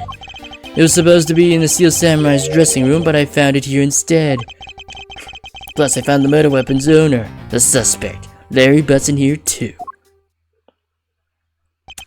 Is it a bit far-fetched to accuse someone simply on the basis of ownership? But this owner wanted to sneak onto the crime scene. I think that's plan to go on, don't you? Hold it! If you're alluding to his reason for being by the chimney, we've already established that. Hold on there, Mr. Prosecutor. You two are longtime friends, right? Who's to say you didn't fabricate the evidence to give him an alibi? You're accusing me of fabricating evidence? You think I can't believe anything you produce? Forging evidence is all you prosecutors do. This man has some serious issues with prosecutors. But come on, I can't think of something as complicated as that, right, Edgy? Larry, I can agree because I know you and your personality well. However, Agent Lang knows nothing about you, or me for that matter. I sense his hatred for my entire profession is emanating from his entire being. Hey Jay, thanks for the follow. Yeah, I think you just made a whole Twitch account just to support me, according to what I read in Reawaken chat.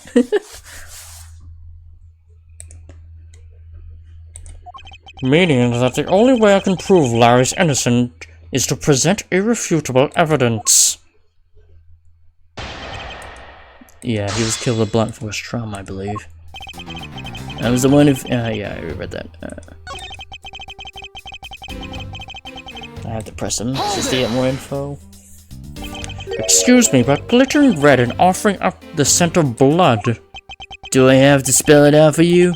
I mean the sight and smell of blood, of course. And according to the test, the blood on the sword belongs to the victim. The sword is made only to be used on stage, so it's not sharp. But it is pretty weighty. It's certainly heavy enough to beat someone to death with. Which leads me to suspect that the victim was beaten to death with a sword. I didn't think you'd be playing Ace Attorney. Yeah, well, Ace Attorney is one of my favorite games. Because I'm into the RPG types. And this is one of those games. And yeah, I'm playing Miles Edgeworth, which is my favorite Ace Attorney character. Beaten to death, huh? This last statement is too important to just let it slip by. Okay, that was added, okay. He beat the victim to death with that thing, okay. Where is the crime scene? Notes. Lady's undershirt. No.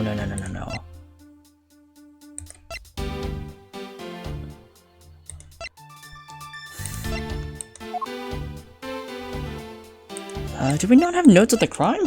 Okay, hold on. He beat the victim to death with that thing, okay.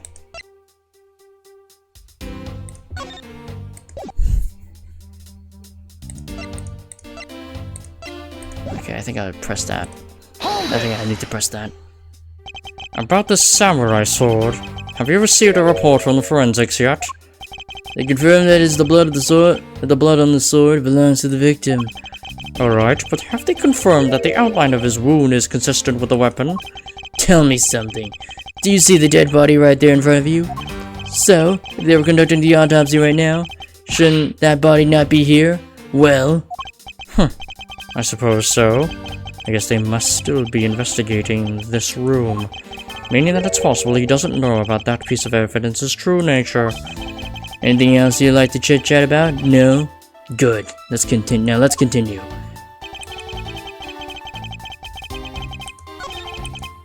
He beat him to death with that thing. Okay.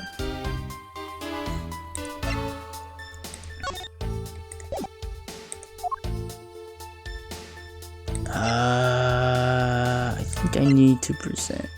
Yeah, he beat the victim to death, but it would be much easier if I had the actual.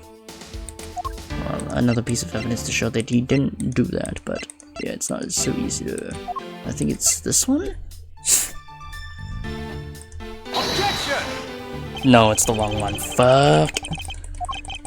Okay, I'm jumping ahead too far. No, skip. Yeah,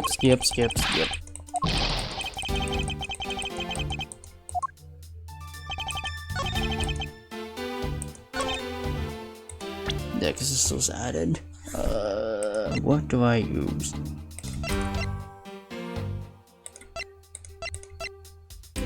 Yeah, he beat him with a sword.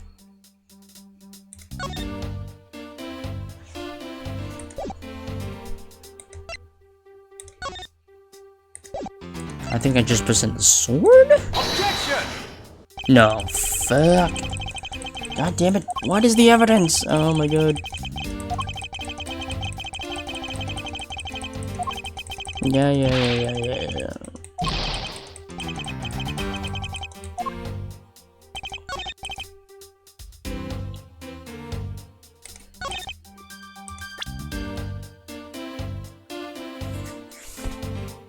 Yeah, because it was to the back of the head, but where was it?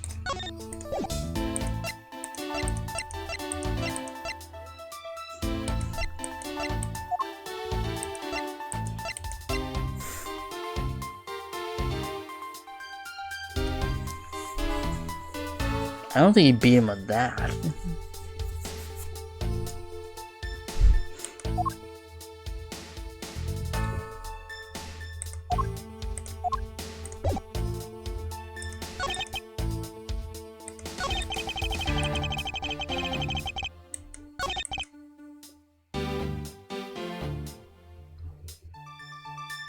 Hold it!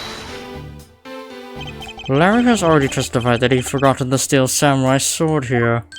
Yeah, I was shaking hands with the ambassador in here, and I left it by accident. Knuckle back! So what? You lied earlier, so who's to say this excuse isn't just another lie? But I forget stuff all the time, right, Itchy? Tell him. Why don't you tell him yourself? You see, what did I tell you earlier? No one will buy such a pathetically weak excuse. Yes, well, I know that it's not possible to prove such an excuse as truth. And yet you offered it up as fact? You're a worse person than I originally thought. You are free to think what you like. However, I know that Larry is not the killer. Agent Lang, please continue with your argument. I'll expose the flaw in it soon enough.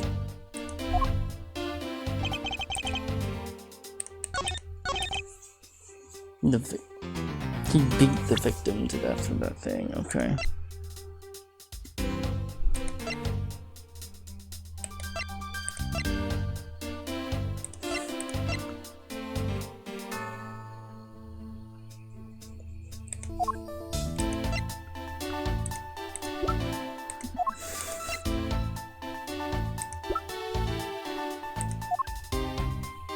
So it's not that, it's not this.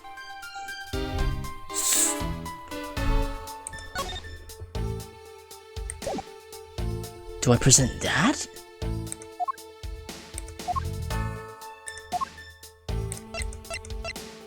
I think I present that.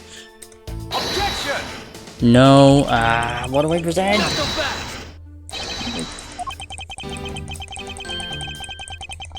Yeah, I think I'm just jumping too far ahead here. God damn it. Oh my god.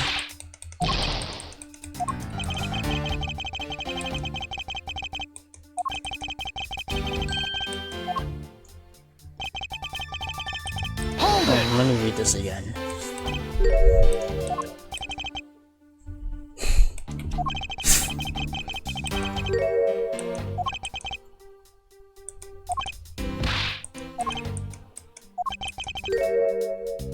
That piece of evidence is true nature.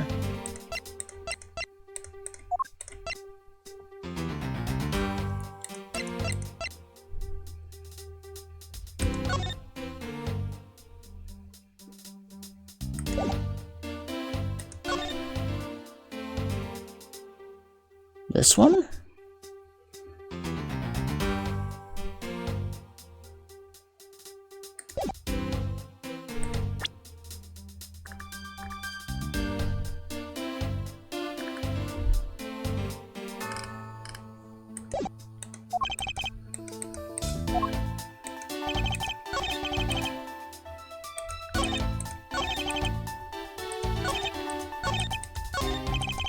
simply not possible that the samurai sword is the real murder weapon, so I should focus on proving that point to Ancient Lang first.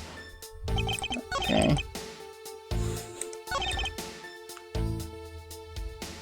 Yeah, that's what I'm trying to do, but god damn it, I can't. What do I use?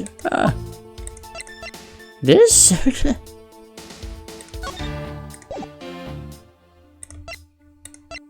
Because I already used this one, I already used that one, I already used this one, so what's left?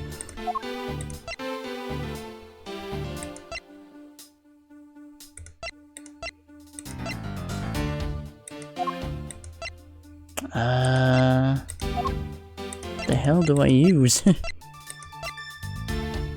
Because he was bludgeoned to death.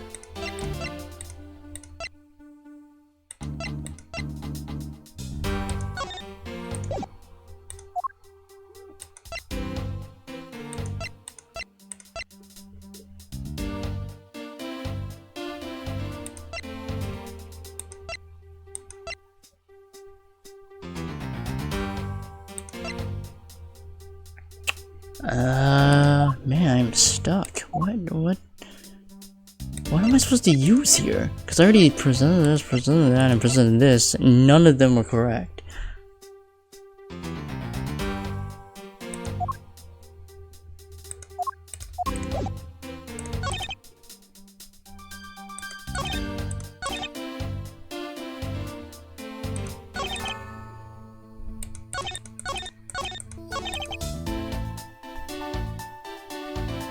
Hold it! So you were the first to discover the body this time. This time? What is that supposed to mean? You better watch what you say.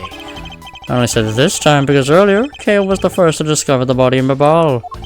And your secretary, Ancient Shinan, was ready to accuse her of murder for that. Knock him back! Huh, so you're going to use that excuse to call me suspicious now?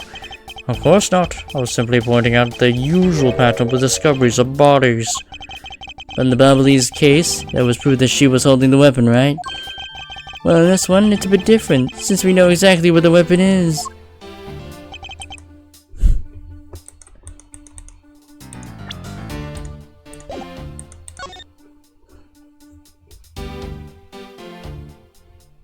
What am I supposed to present? What am I supposed to present here?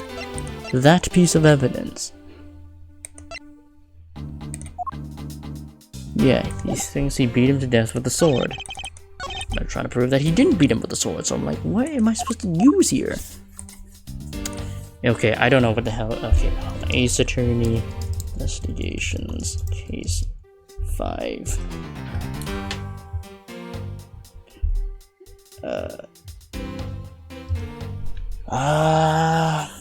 Yeah, I see.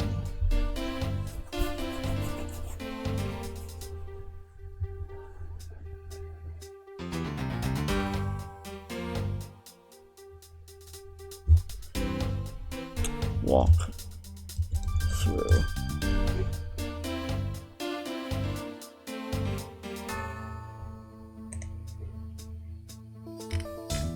What am I supposed to use?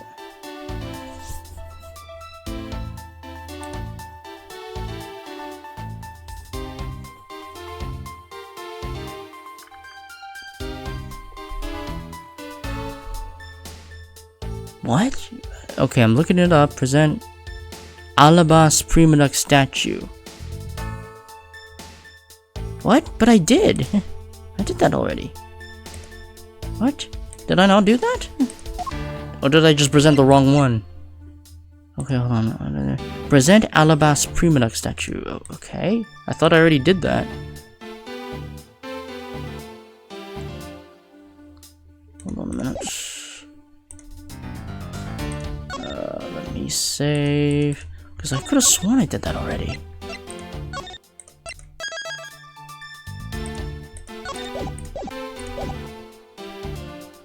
Yeah, press the sir. Yeah, press.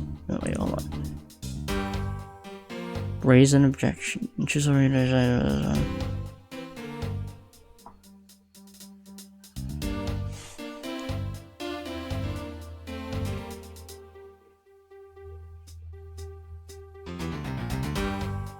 Oh, present the samurai spear. Oh, okay, I see why. Okay, I see. So I'm supposed to present the spear, apparently. Objection! Oh, it's to prove that all weapons are hollow, right? Do you know what this is, Agent Lang? It's a long spear, right? We used to use those a lot in my country a long time ago. Piercing, mowing people down. Spears are the weapons of heroes throughout history. It's the next most effective weapon after the whip. I think the whip is a slightly different category. So what's your point? Are you gonna tell me that the spear is the real weapon? No, I simply want you to take a look at this section here. The way it's bent? Precisely. Apparently, a certain troublemaker hit it against a wall in this embassy earlier. As you can clearly see, the insides of the steel samurai's weapons are hollow. In other words, they're replicas that aren't strong enough to deliver a damaging blow, let alone the multiple strikes necessary to bludgeon someone to death. And yet there's not even a dent in the samurai sword. How do you explain that? Oh yeah, the sword and the spear are made of the wrong character. Oh yeah, the sword and the spear are made of the same stuff, so they bend easily. But I wish they make them out of better stuff, because the spear got bent. I wasn't able to do my special early summer rain jab move. Man, I got such an earful from the director of the play for not doing it at the show. The Steel Samurai's special move was changed tonight because of him? Go! That's more than enough of your whiny whimpering. Now, back on topic of the spear. Yes, let's return to the real topic of the discussion. This is where the real gamble begins. I don't have a real strategy per se, so all I can do for now is let the chips fall where they may. Using guesswork and taking risks in place of real logic is hardly the Von Karma way. It's neither smart nor very clever. Miss Von Karma, as you know, unlike your father, I am not a genius prosecutor. Plus, I doubt his record of a 40-year win streak will ever be broken. But perhaps it is for the best if it remains unbroken, for no one should have conceived of the notion to convict all defendants in the first place. What a foolishly foolish statement from a foolishly fool who hates to lose. It's the job of a prosecutor to make sure that all defendants are found guilty in court. There is nothing more important in this world than a perfect victory. That may be your opinion, however, I don't believe that's all we are. As a prosecutor, what I pursue is not the perfect victory, but the perfect truth. And if that means the bridge I must cross will crumble beneath my feet, then I let it crumble as I walk on towards the truth.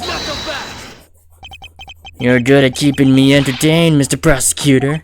But you know, humans are delicate creatures. The slightest bump and we expire. I'd like you to consider, if you will, the possibility that the sword was used in such a way that the attack killed the Master Second without bending it. So what do you think of my hypothetical scenario? I think you know what to do here, right? And what you need. Of course. What I need is evidence even he can't refute. This is it. It's time to bring this to a close. Well, Larry, part 2.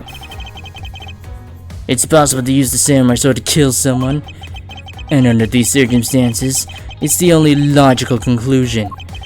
We searched the embassy top to bottom, but the victim's blood is only on that weapon. So is it not only natural that suspicion would fall onto the owner of said weapon? How long do you intend to cling on to that preposterous theory? As long as I want to, because we examined every corner within the walls of this embassy. There's no stone we left unturned. And we have managed to come up with only one logical conclusion. That the only place inside this embassy with the victim's blood is on this... on it is his sword. You left no stone unturned. Is that a fact? If you got something to say, then say it in the only way I respect, Mr. Prosecutor. Yes, of course. In that case, allow me to make it all crystal clear for you.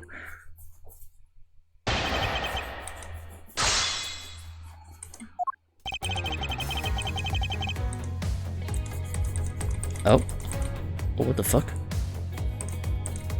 Why is it? Okay, it's glitching, but alright.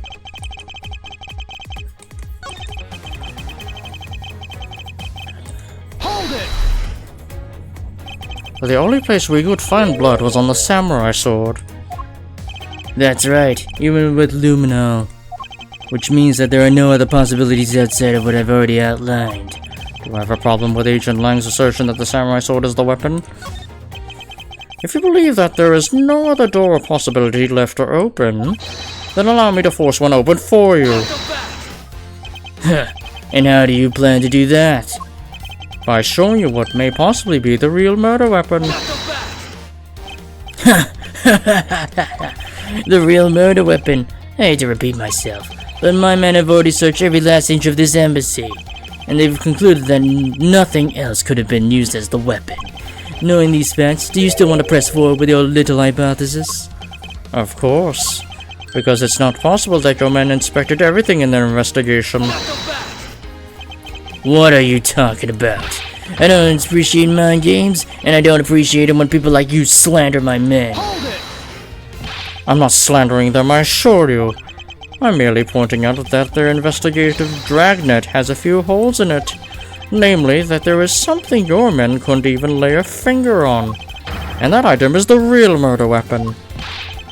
Alright then, I'll play along for now. This real murder weapon that killed Damas II. What exactly is it? The real murder weapon, which not a single person has yet to touch, is this. Take that! The National Treasure of Alabast. You mean the Primadox statue? Yes, and as you know, only the ambassador and his secretariat may touch it. Which I believe that neither of you nor your men were able to examine it, correct? Go back! You know very well that if we did that, there'd be an international incident between the Kingdom of Alabast and the Republic of Babal. The two countries' precarious relationship teeters in the balance over a stupid fight related to a sovereignty statue.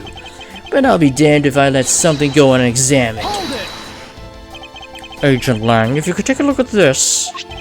The direction of the statue is facing just before and after the crime scene are different. And there is only one conclusion that I can draw from that. Go look for Ambassador Alba and get him to give us the okay to examine the statue. Shifu, you can't listen to this infidel's words. He is most definitely trying to trick you. Shifu, please, let's be rational about this. Lanzi says. Just go already. Yes, sir.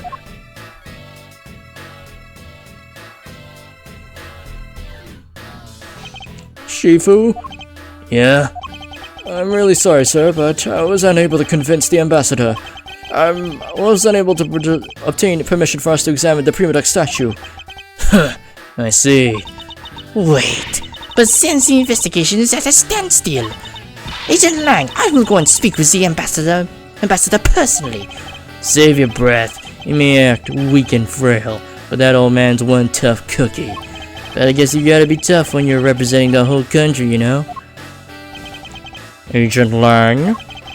What do you want? Let's just hurry up and examine the statue already. Oh, what? But Shifu, what about causing an international incident? Quiet! I'll take the fall if I have to later. Hold it! Agent Lang, the hypothesis is mine, so if someone is to take responsibility, let it be me. Responsibility? If we're going to talk in such heavy terms, maybe I should let you. It'd be a real problem for my men if something were to happen to me. Alright then, less talk and more investigating. If we want to know the truth, we can't stop here. Action must be taken. Agent Lang, I'd like to run a luminal chemiluminescence test on the statue. A luminol test? Ah, good thinking. If the statue is the murder weapon, then some of the victim's blood should be on it. Okay, let's get the forensics team in here. Looks like you hit the jackpot, Mr. Prosecutor. I guess that means that this is the real murder weapon that killed Damas II. Indeed. But I wouldn't celebrate yet if I were you. This doesn't let your friend off the hook. It doesn't prove that he didn't kill Master Second, so the charge remains. We're hardly done examining the statue, Agent Lang. Knowing that this is the real weapon, I believe further examination is required. Huh, you think so? Okay then, knock yourself out. Handprint. Nerf. And what do we have here? This dirty smudge. It looks like a handprint. What's a definite bit of evidence like you doing under here? Looks like we got some fingerprints to analyze. Grr. Worst case scenario, these prints belong to Larry, but it looks like it's too late for me to do anything about that now. Hey, forensics guy, I want a result on these fingerprints ASAP. You hear me? Agent Lang! Agent Lang, I have the analysis results, sir. Good. And? Sir, about the prints we lifted from the bottom of the statue. Well, you know the victim of the murder in the Babalese embassy? The prints belong to him, to Mr. Manny Cochin, sir. But that's... What's going on here? No, that's impossible. Each primitive statue can only be handled by someone of that country. But by the very fact that Mr. Cochin's fingerprints are on this one, it leads me to only one conclusion. This statue is actually Babal's primitive statue. Impossible, it can't be.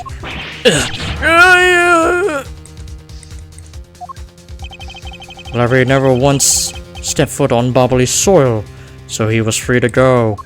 However, this new piece of information only served to confuse us even further. The ringleader of a smuggling operation was killed with an Alabalastian knife in Babal, and the Master Second was killed on Alabastian soil with Babal's national treasure. And the mystery of the great thief Yatagarasu who visited both countries. The pieces were there, but I've yet to see the big picture they were to form.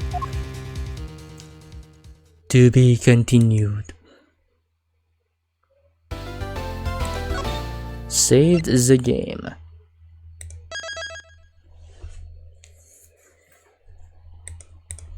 I think I'll continue. Yeah, I think I should be able to continue. Just be right back.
Okay.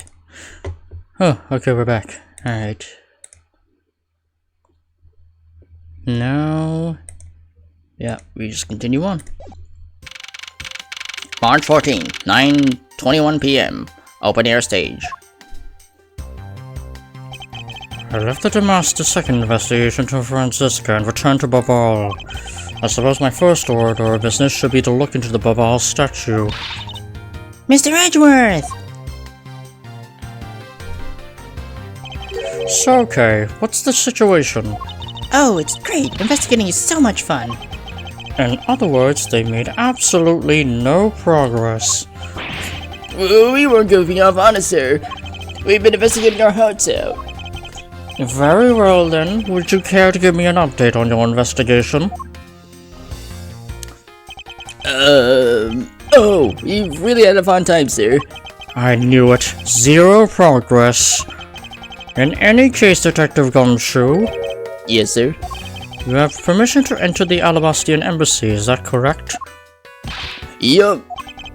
As a local detective, I'm helping out with the investigations on both sides, sir. Good. In that case, I can leave these pieces of evidence with you. They belong to the lady under the Pink Princess's mask. The Pink Princess? What kind of lady was playing here, sir? The kind that was also playing the role of the Pink Badger yesterday. Oh, understood, sir. If I happen to run into her, I'll give them back to her. And if I don't, then I guess I'll unload them somewhere. He doesn't seem all that enthused to go find her, but I can't blame him. Evidence has lost their value was given to Detective Gumshoe. Now then, I don't believe I'll be needing this anymore either. What? Are you really gonna throw that autograph away? Yes, because that Steel Samurai was a fake. Steel Samurai's autograph scrunched up into a ball and disposed of. Wait, what? What do you mean by fake? Now then, I believe it's time for a little housekeeping. Unnecessary evidence has been removed. Remaining evidence has been rearranged. Yeah, okay, so we just have the relevant shit now. Although I don't know why the hot dog is still there, but it must be related somehow. Hey, you're not going back to the Alabasta early, are you? No, not yet. I still need to gather a bit more information first.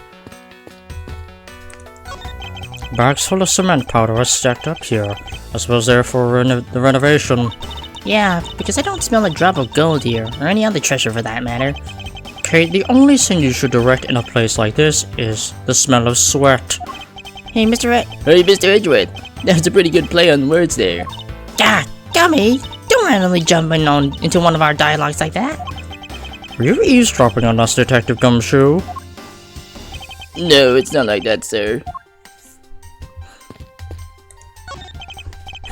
A ladder. Actually, that's a stepladder. They're the exact same thing. No way! From their structure up, they're totally different. But of course, from a thief's perspective, the best kind of ladder is the rope ladder. A stepladder is much too heavy to carry around after all. And from a prosecutor's perspective, any type of ladder is guilty of being dangerous during an earthquake.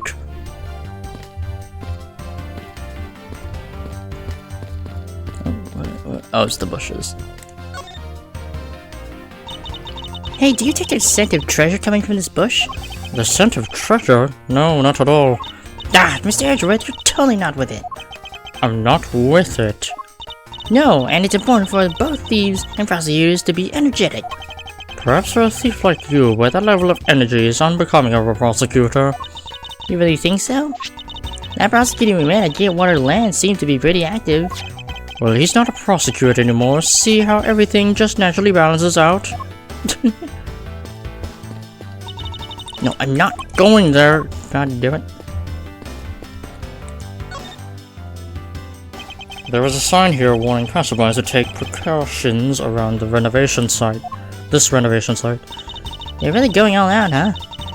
There's construction going on everywhere. I believe Alabas Paleno said it was to attract more tourists and visitors. But what can they do with the new stuff they're building? Hey, what do you think they should do, Mr. Edgeworth? How about transforming it into a courthouse? Hey, be serious. But I was being serious. Hey, Mr. Edgeworth. You look like you're enjoying yourself, Detective. Well, I don't have much else in that I enjoy as much as a good investigation, sir. So, what did you find out? Oh, well.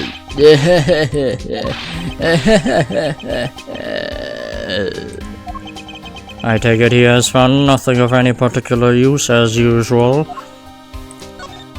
Hey, Mr. Edgeworth, I got something really interesting from Ambassador Palino. Oh? And what is this something interesting? This, sir. Wow, that's so pretty. I'm so jealous. That's a real treasure there. Why does this flame burn green, Detective? So apparently if you burn the special wit crystal oil that they only make in Babal, it burns this green color, sir. Interesting. So it's a special property of the oil. I suppose this is a ploy to force people to visit Babal should the oil run out. Hey, Gummy, what about these silhouettes? They stuck some cutouts on the outside of the lantern so to project the images. Oh? Silhouettes, huh? They're rather pretty, aren't they? Wait, what am I doing? I'm supposed to be asking for an update on the investigation. Hey, what's wrong, sir? There's something I want you to investigate for me. Do you think you can do that much? You got it, sir. Hey, that's not fair. Why is Gummy getting to do all the fun stuff? Well, that's because I'm Mr. Edgeworth's partner. Ah, I can't believe you took advantage of the confusion and stole my role as the assistant. I expect the two of you to get along and work together like professionals on this.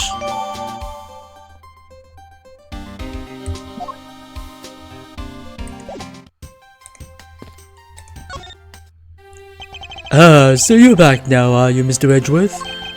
You must be tired. Here, with these you can eat whatever you like. And these are... Discount tickets for our cafeteria. They open tomorrow at 10 in the morning. I appreciate the concern, however these coupons do nothing for me right now. The souvenir stage, what function does it serve exactly? Well, normally we use it for a variety of events. It's all to attract that extra bit of attention to Babal. I heard that tonight, over in the Alabastian Rose Garden, Ambassador Alba was to give a speech. And you know what? Manny told me that I really should give a speech too. Mr. Cochin told you that? Yes, he did. Which is why I thought I should give a speech of my own. But unfortunately, I wasn't able to. Because of the fire that Yatarasu started? Exactly. Ambassador Palino, I'd like to ask you a little more about the Primodox statues. Oh, I see. Well, let me ask you this. Did you know that Alabas and Babal used to be one country called Cordovia? Yes, I know that much about your history. Well, the Primodox statues belong to the founders of Cordovia. At least that's how the story goes. It was bequeathed unto the king of Cordovia as a symbol of the country's wealth. So it's meant as a symbol of sovereignty and a right to rule, I take it. The rule, I take it. Yes, that's right, which is why both countries are so adamant about their claim. We hold the real statue, therefore we hold the right to rule, is the reasoning. It's pretty petty when you think about it though, I suppose. But if Alabas and Babal were to re-establish relations, shouldn't that put an end to the squabbling over the statue? I have no reason to believe so. The Primodox statue is even more important now as a key to diplomacy. I wonder if Ambassador Palino knows about what has happened to the very important key to diplomacy. Perhaps I should try showing him this key and see what he has to say about it. Ambassador Palino, there's just one thing I'd like to ask you about. Yes? Oh, and don't worry, you can ask me more than just one thing. How about 2 or 3? In exchange, I expect you'll be coming to Babal, yes? Thank you, but just one thing is all I require. Manny Cochin, I'd like to ask you about this man who was your secretary. Sure, I'll tell you what I know. Thank you for your cooperation, Ambassador. He was, well, if I had to put it on one word, he was an able man. If there was ever anything I needed as an ambassador, he was able to get it from me. To think that a man like that had a hand in a smuggling ring right under my nose, going completely unnoticed. Actually, I suppose because he was an able man, I was unable to detect his dirty dealings. Huh. Sounds like Mr. Cochin had a very sharp mind. Recently, Manny had been really busy. Since I became the Babalese representative at the Country Unification Council, he's been working tirelessly to cover my work for me. I'm sorry, but what is this Country Unification Council? Oh, well, you see, had tonight's events proceeded without a hitch. Over 2 countries were to reunify and become one again. But I guess with how things turned out, that dream won't be realized anytime soon. I suppose not.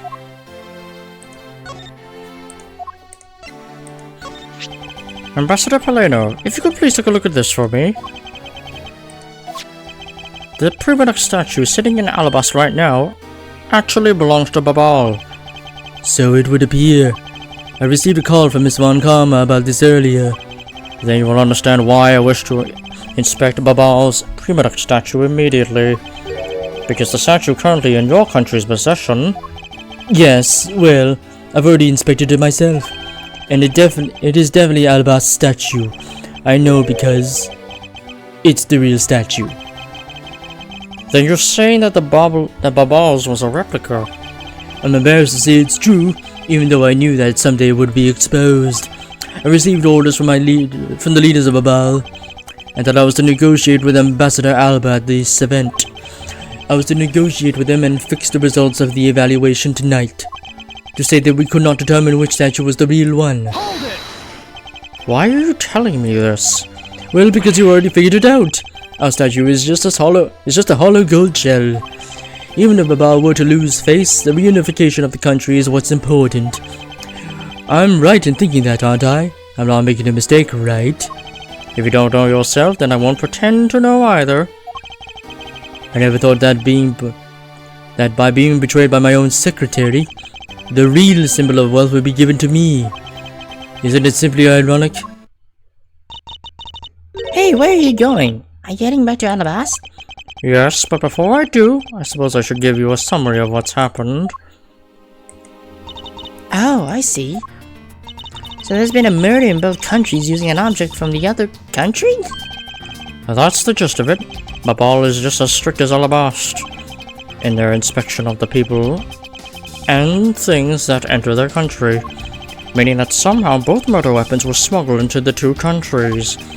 That's the only logical conclusion that can be drawn. Perhaps the key to the weapon smuggling is the person who traversed both countries. You mean the fake Yatagarasu? In one way or another, the Yatagarasu is connected. Of this I am sure. Now then, where was the Yatagarasu first spotted? I believe it was the Rose Garden on the Alabastian side of the embassy. The garden is just on the other side of this boundary. It's where Ambassador Alba was to give a speech tonight. At least that's where I heard that Yatagarasu had appeared. In that case, I believe it is vital that I investigate their Rose Garden post-haste. Wait, before you go, take a look at this, Mr. Edgeworth. What is it? My guess is a guitar pick. I picked it up just now over there. Do you think it'll be of any use? There's a little water on it, but how did the water get on it? Doesn't look like there's anything that could get wet from around here. I was thinking, if they had concerts here at this open-air stage from time to time, right? Alright, I'll find its owner later. Oh yeah, there's one more thing. Mr. Edgeworth, would you be willing to hold on to this? What is this? It's misused perfume. It's the bottle that woman left behind and that I found 7 years ago. I thought that one day it'd be of some use in tracking her down. So I kept it safe all this time. Thank you. I'd be honored to hold on to it for you.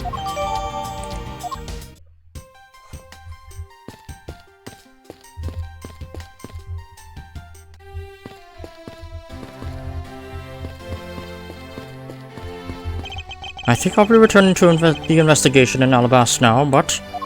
I know, I'll go back to Babal and do some more investigating there.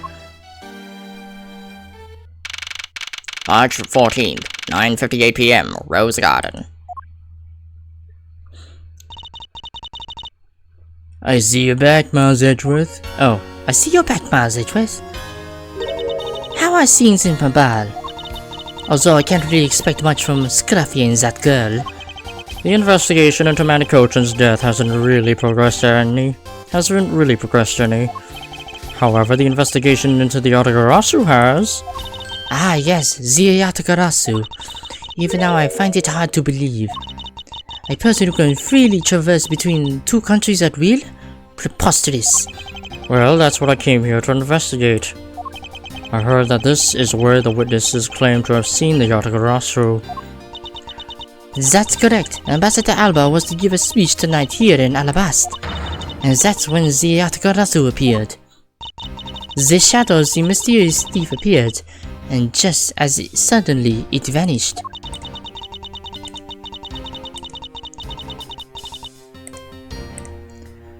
After that, there was the fire at the Babalese embassies that the Yatagarasu started.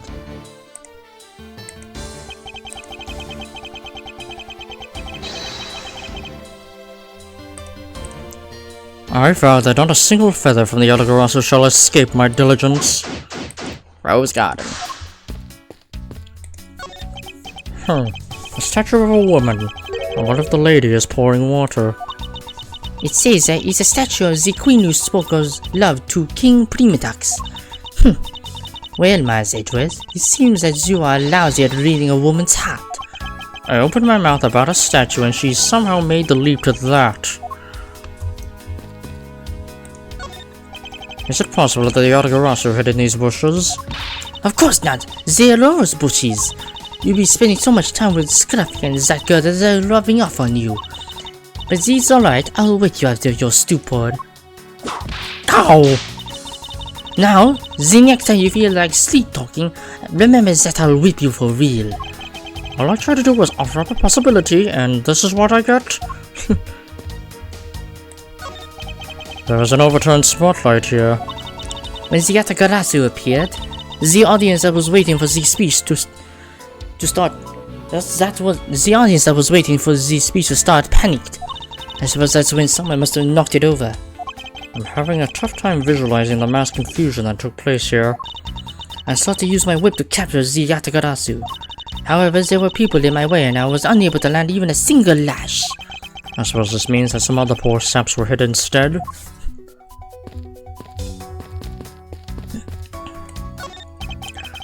There are roses scattered on the surface of the water, creating a pleasant fragrance. It's not just for aesthetics. This pool's water is also used in putting out fires. I see. Oh. The pool stopped filling itself automatically. The fountain spouts are set to stay open until the pool's water reaches a certain level. If this water is used to put out fires, I suppose it must be refilled to its normal level. Which suggests that this pool was recently used somehow in this embassy. I guess I'll take some notes about it just in case. What? No! How dare you surprise me like that? I'm sorry. Oh, hey, Archie, thanks for what you did back there. Your gratitude alone is enough. More importantly, Larry, this pool is not for your personal enjoyment. I know that. Do you really think that I should just jump into a pool and swim around for fun? Alright then. Did you by chance fall into the pool? Nice guess, but no dice. So you know my son, right, Edgy? Your son? Yes, I kinda lost sight of him when I shook hands with the ambassador. And I'm pretty sure he was around when I last saw him. You imbecile! How can you be so flippant at the time of cease? What are you going to do if your son fell into the pool? And how old is this child of yours anyway? How old is he again? Larry, this is the first time I've heard of a son. Who exactly is the mother? The mother? Oh, that chick. The big princess. The pink princess. Miss Von Karma. I was a bit confused by this man's words for a bit there. However, I believe what he is looking for is the doll of the Iron Infant. Yep, because I'm the Steel Samurai through and through, heart and soul. And the Iron Infant is my cute little son. You have given a whole new meaning to the phrase, an astounding fool. Larry, we have not seen hide nor hair of the Iron Infant, but rest assured that if we should find him, we'll let you know. Now get out of there. Sounds good. In that case, I'll go search over there. Hey, wait! Well, it's not as if he'll get very far swimming around in that pool. And though he's unrelated to the murders, he sure knows how to cause a lot of trouble.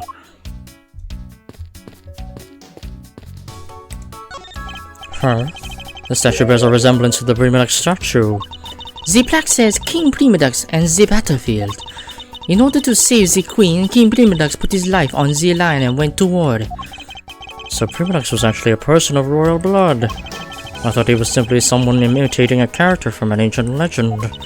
Well, what surprises me is that a real person who looked like the Steel Samurai existed. I suppose there's that too.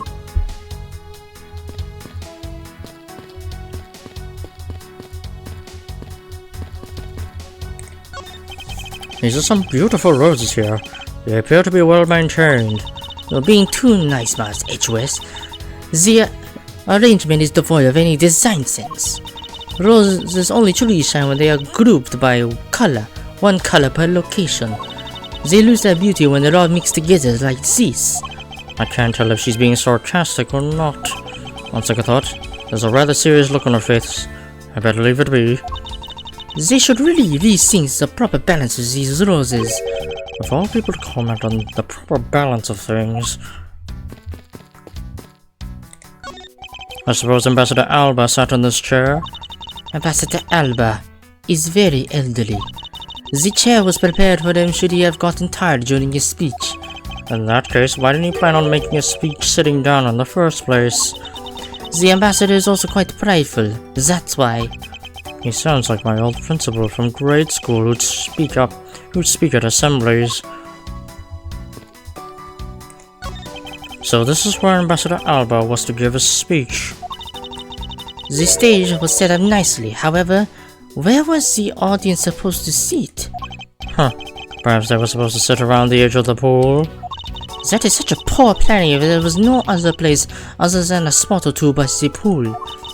They really should have made seating arrangements like how the gallery is set up in court.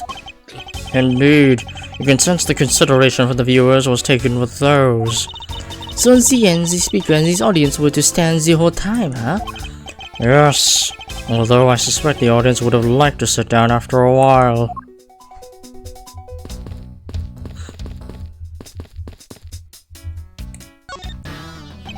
Have you finished checking out all the bystanders? Yes, sir. And we found 14 counts of pickpocketing, 16 counts of illegal parking, and 1 ran at the light, sir. Don't tell me you didn't find anything related to the case. Sir, not a single thing, sir. Well, for now, let's just get those other lawbreakers down to the precinct. Agent Lang. Well, if it isn't Mr. Prosecutor, I would just like to thank you for your assistance earlier. Make no mistake, it's not like I was trying to help you with what I did. After I left, did you receive a word from Ambassador Alba? We're to wrap up our bodyguard assignment at the end of today.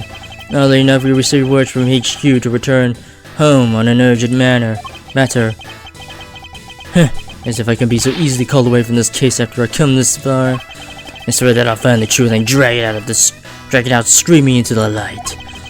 You're with me on that, right, Mr. Prosecutor? You were working as Ambassador Alba's bodyguard at the time, so naturally you witnessed when the Yatagarasu appeared, correct? Yeah, I saw the thief alright, with my own 2 eyes. The Yatagarasu was already there, lurking in the shadows. But when the spotlight were turned on for the Ambassador Alba's speech, a shadow appeared. That's when the cries of "It's the Yatagarasu" rang out. The next second, the spotlight went out, and by the time we got the area lit again, the death thief had vanished. When we investigated afterwards, we found that the real reason the lights were out went out was because someone had unplugged the extension plug for all the outdoor electronics. Whether it was someone doing it on purpose, or simply a guest who had tripped over it, we don't know. But one thing's for certain, the Yatagarasu was here. So you're saying that basically all you saw was the thief's silhouette? Yes. Objection! If all you saw was a shadow, then it's entirely possible that the shadow belonged to someone else. Good thinking, sis. You just might be right. If it weren't for the fact that there was no one else with that same shape, not among the staff or the audience members.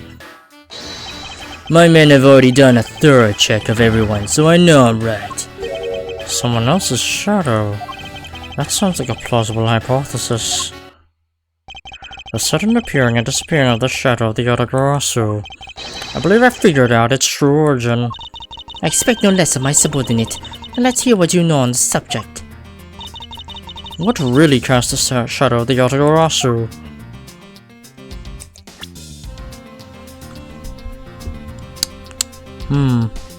Where? Okay.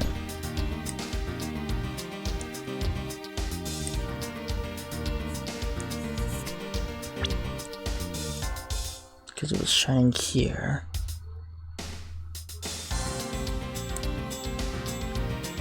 Wasn't the statue? Or was it the statue?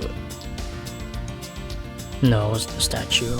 Or it could be the statue. Can't really.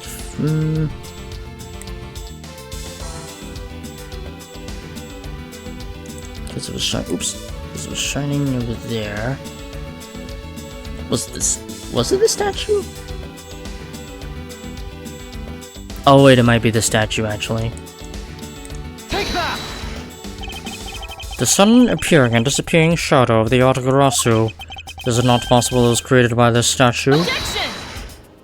Are you playing with me for a fool, my Zedric? These statues bears absolutely no resemblance to the shadow of the Yatagarasu. You are correct. However, the statue is but one part of the whole picture.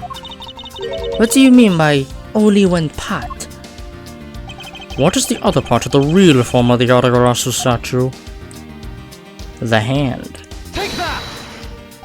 Francisca, if you could take a look at this, don't you find it a bit suspicious? Not at all. What? Is it not the hand? Huh, as I thought.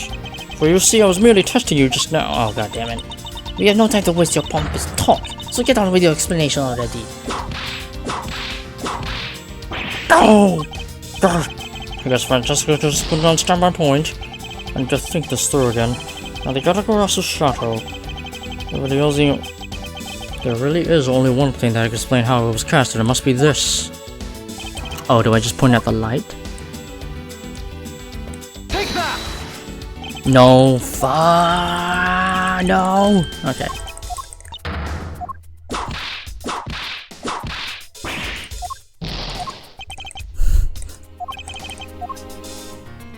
What was the other part of the real form of the Yatagarasu statue?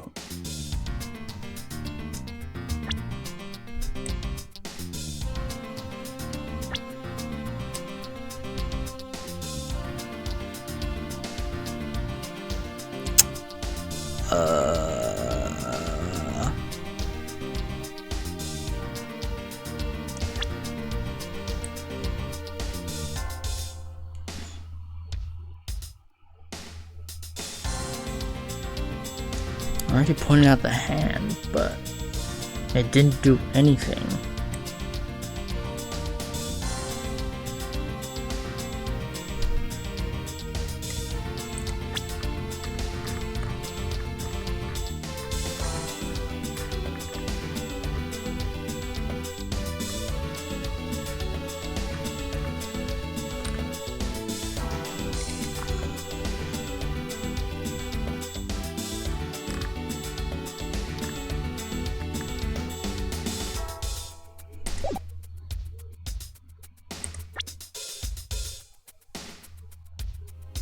What is the other part of the statue?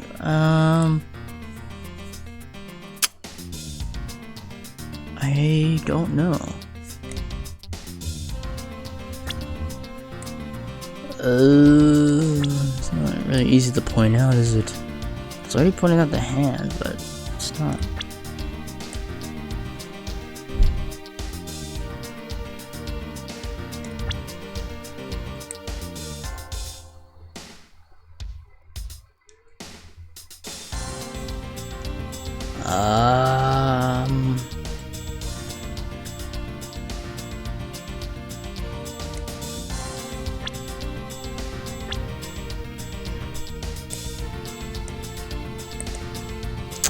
Okay, I'm gonna search this up.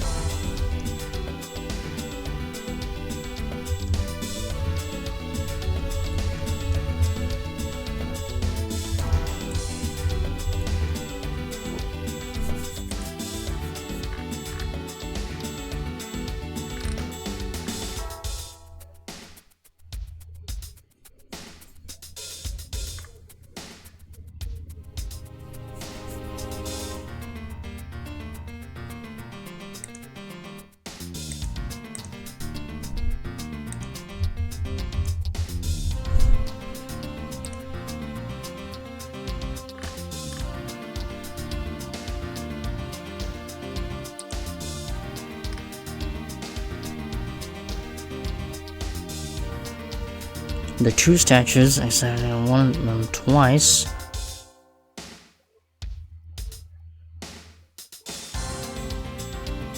So,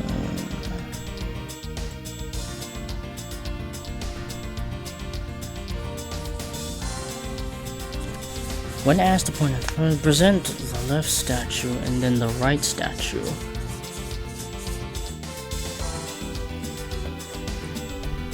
Oh, both the left and the right statue, okay.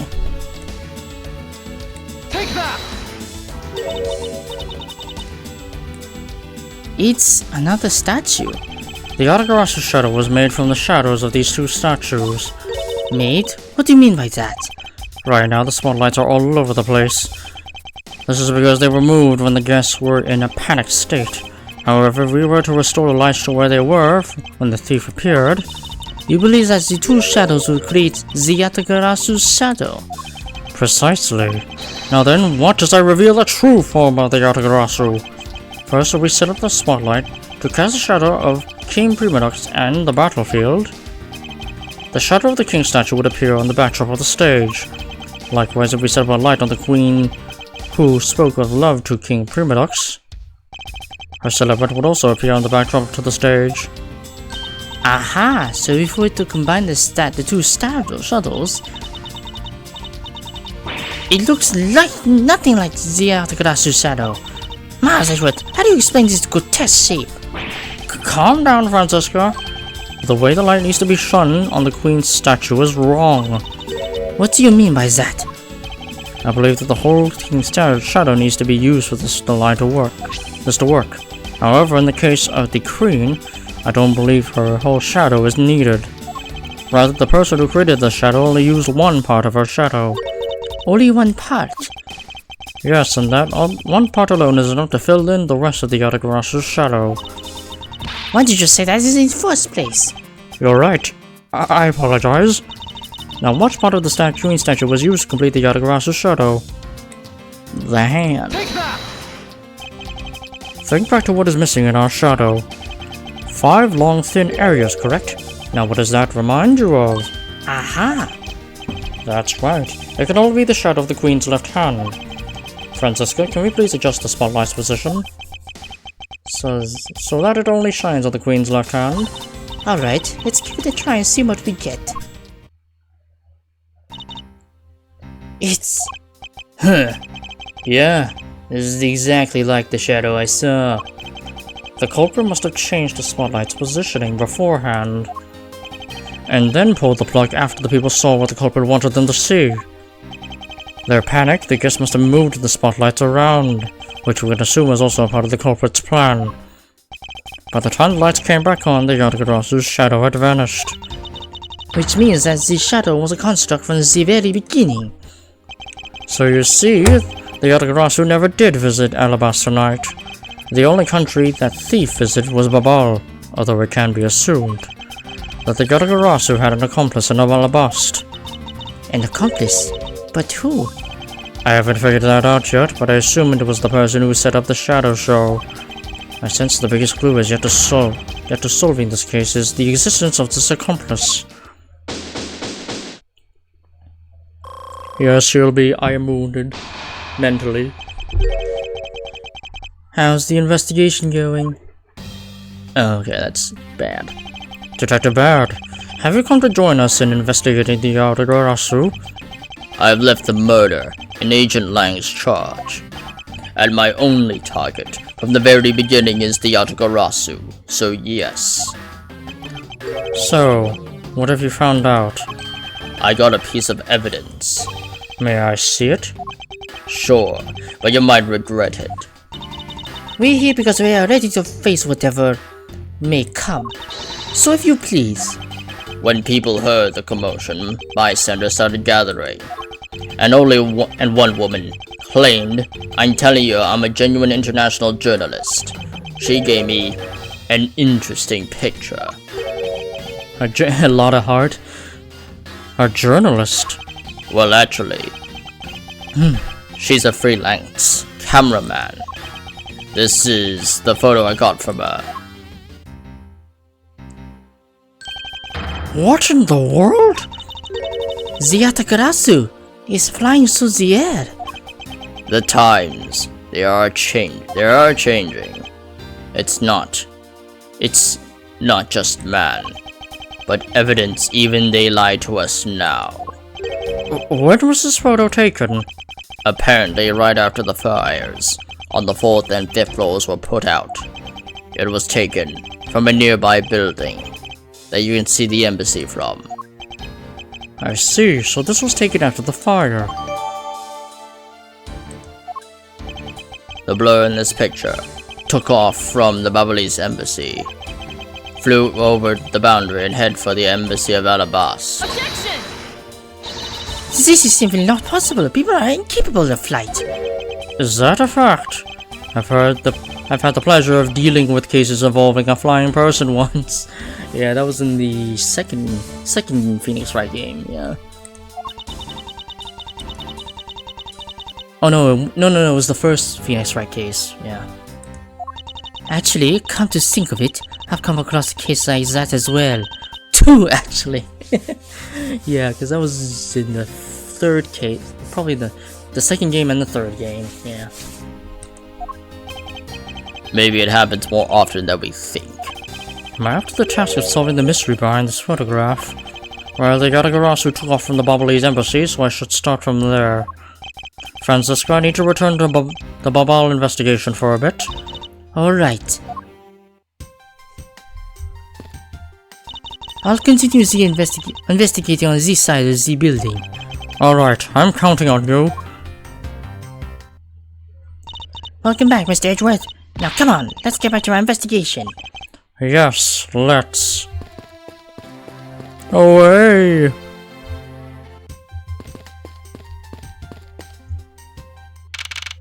March 14th, 10:37 p.m., Babalese Embassy, Secretariat's office. To think after all that running around, we're right back where we started. It would appear that way. Hi, Mr. Edgeworth. Have you found Manny's killer yet? I'm terribly sorry, Ambassador Paleno, but I have yet to find his killer. Then I guess his murder really was the work of the Yatagarasu. Let's get this one thing straight. It was the work of the fake Yatagarasu. The real Yatagarasu is a noble vigilante who is only out to steal the truth. Miss Faraday, please don't make such a sad face.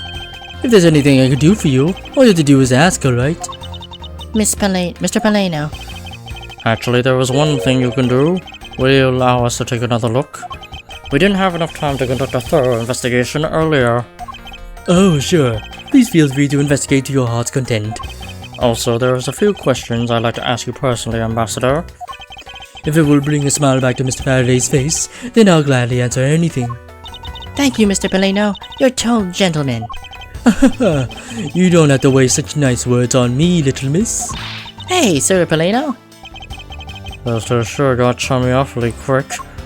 You know, it's easier to say we're going to investigate, but where should we begin? We should probably start by comparing the state of this room before and after the fire. And then we should look into the matter of the suspicious person you spotted.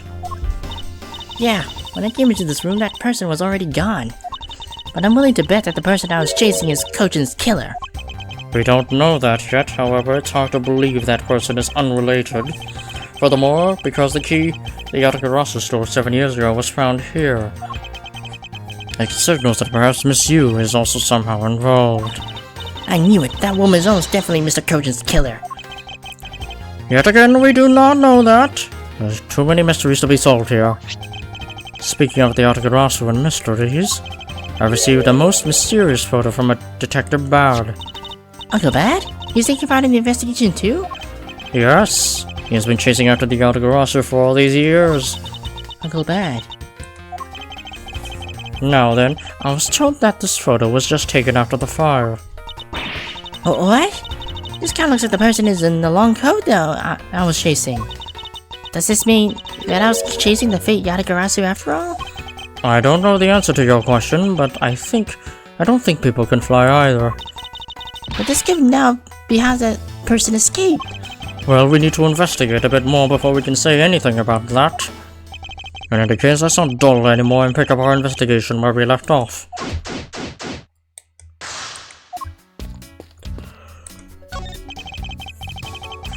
It appears that Mr. Kochin's body has been taken in for an autopsy.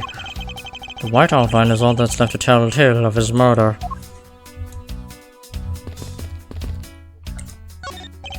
A fireplace, huh?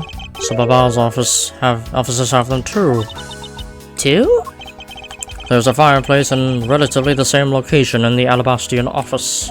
However, we found something that I'd rather not recall ever again. I still can't believe that we found that lady's undershirt in the fireplace.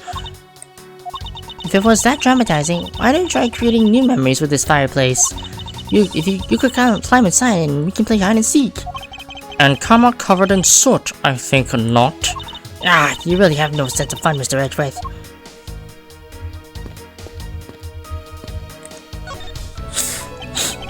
You can see the Alabastian embassy through this window. So where were you when you were investigating over there, Mr. Edgeworth? Huh. As you can see from here, I was there on the 5th floor. That's where the second was killed. What? You don't mean the Master II? Oh, poor guy. As a fellow second-generation thief, I can't just turn a blind eye to this. Even though Damas II was merely an imposter of the original.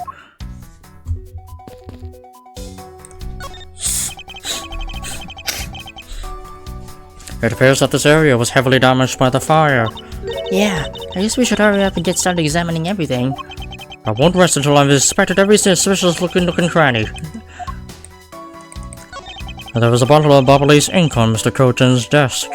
It looks like there is still a lot of ink left inside. The seal is unbroken, so the fire probably couldn't get into the bottle to burn up the ink. Hey, Mr. Paleno, looks like your precious Babalese ink is alright after all. What? That's odd. Hold it! Ambassador, what do you mean by that? Well, it's just that there is something strange about the ink. Would you mind elaborating on that statement for me, please?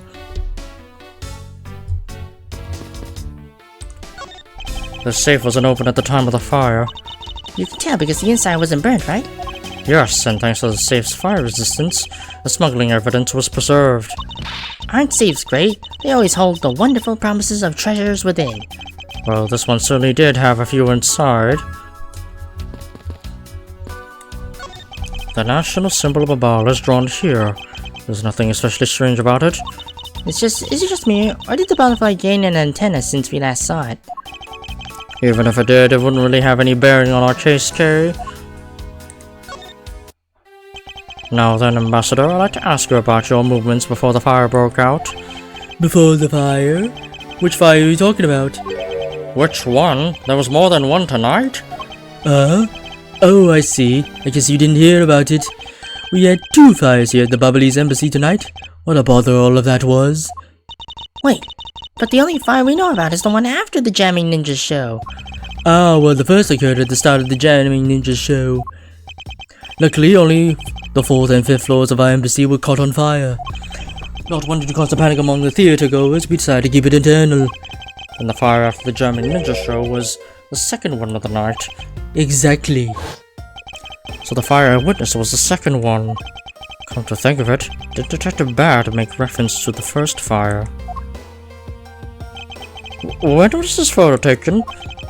Apparently right after the fires, and the 4th and 5th floors were put out.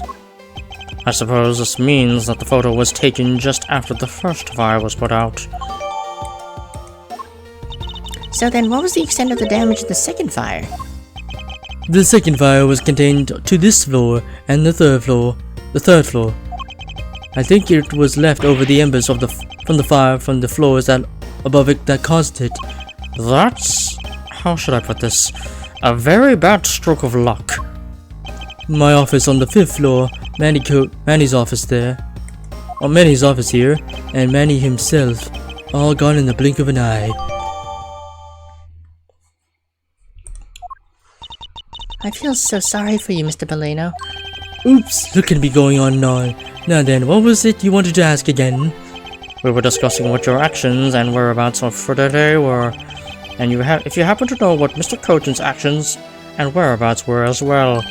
Yes, very well. Let's see, I've been very busy all day, from morning until now. First I woke up and then I brushed my teeth. After that I had a roll for breakfast. Fascinating. How about if you just skip to the relevant parts for me? Oh, do you like a condensed version? Alright, I can do that for you.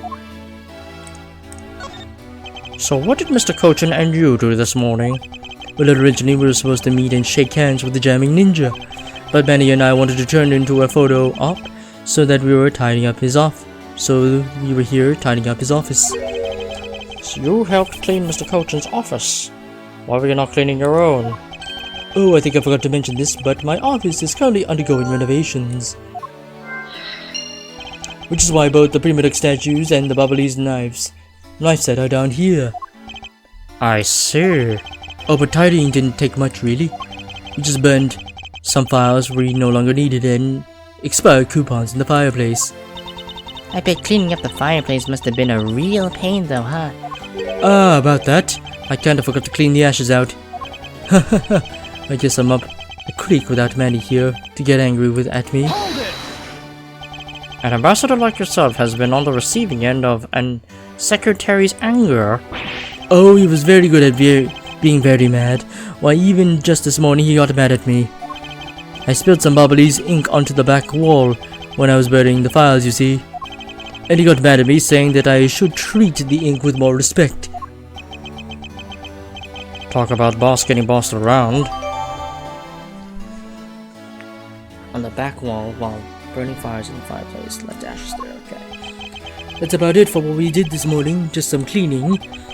Don't tell me you had no other work to do, being an ambassador and all. Now then, if you could tell me what you and Mr. Cochin did this afternoon. Well, Manny and I went down together to the Theatrum Neutralis. We had to be there for the start of the Steel Samurai stage show. After the show started, I went back to my office on the 5th floor alone. So they were together until the start of the Steel Samurai show. A little while later, I had straightened myself up a bit. I returned to the theater, because I was to take part in the photo op on stage at the end of the show. There was a commemorative photo op at the end. It was a fantastic photo of the three of us, Ambassador Alba, the Steel Samurai, and myself. After the photo shoot, I went back to my office on the 5th floor to prepare for my handshake photo op with the jamming ninja. Seems to be rather overworked for an ambassador. When I got to my office, that's when the first fire broke out and I escaped down the stairs. My office was completely destroyed, but thankfully no one was hurt. I admit I ran away from the first fire as fast as my legs could carry me, but during the second one I pitched in and helped the embassy staff put it out. So you didn't see Mr. Cochin again after the start of the Steel Samurai show?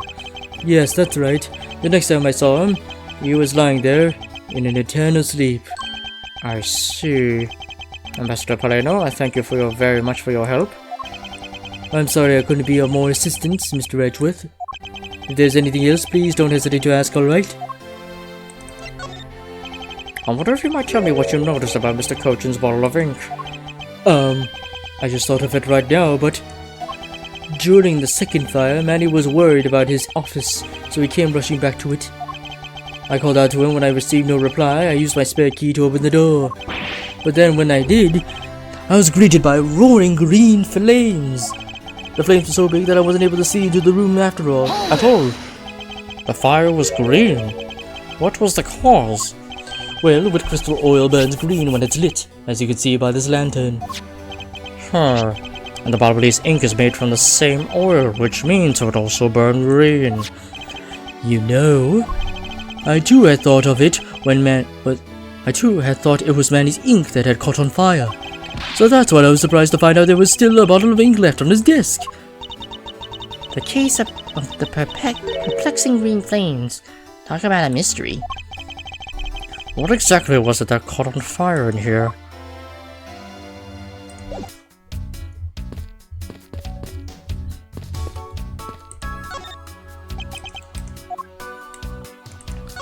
It looks like a bunch of flyers with coupons attached to them. Papa sure gives away a lot of different coupons. Maybe I should create one of my own. I could call it the Great Thief Coupon. And what kind of discount would that net you? The 5-finger kind. What else? I've seen an extra thing or two for the bearer. Things such as... Such as the truth. What else would I steal? But I wouldn't give to have a mountain of your coupons right now. Manny Cochin. His name is written on here. Is written here on this nameplate. Why would you put a nameplate with your name on it in your own office? I suppose it is to inform people in case they walked into the wrong room by mistake. Do you think maybe it's also there to remind you of your own name if you forget? Well, either way, it's never a bad thing to set a nameplate on one's desk. There is only one book left standing here. Treasures of the World. Wait, what? Let me see that. I see. Ah! The most important part was blackened by the fire. Why, cruel fate? Why? Looks like the map of where the treasures are located has been burnt. So I guess embassy phones are just like normal phones, huh? Oh, so I guess embassy phones are just like normal phones, huh? Well, what did you imagine them to look like? I thought that the baba would look like a flower, and the receiver would be a butterfly.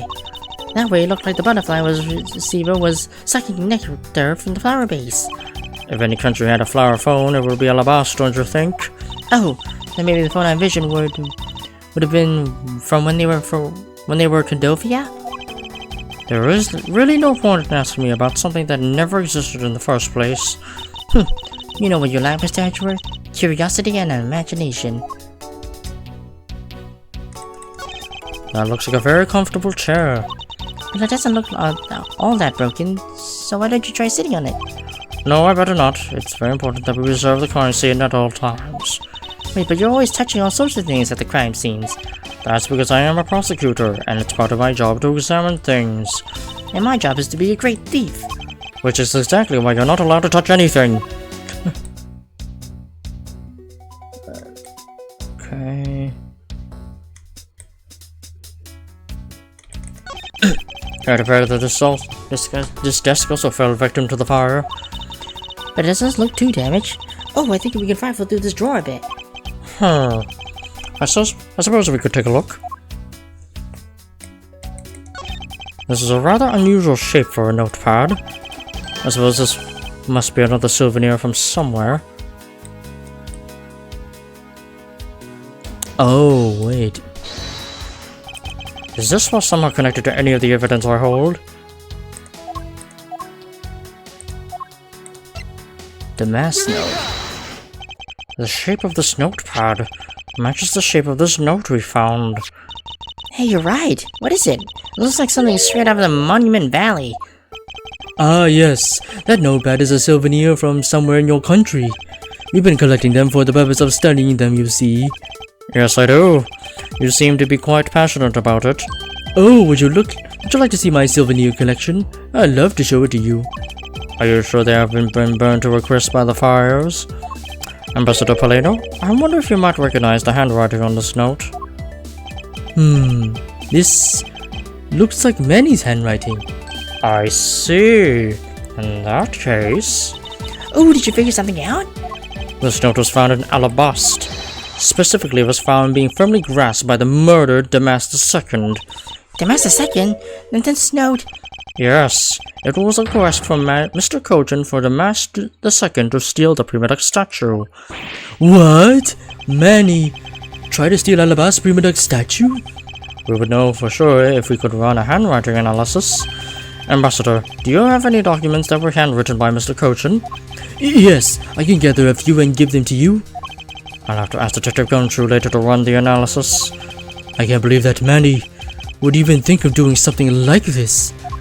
Do you have any idea as to why he would have requested the theft of the statue?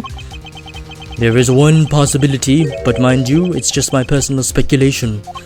Anything you can tell me would be a great help, Ambassador.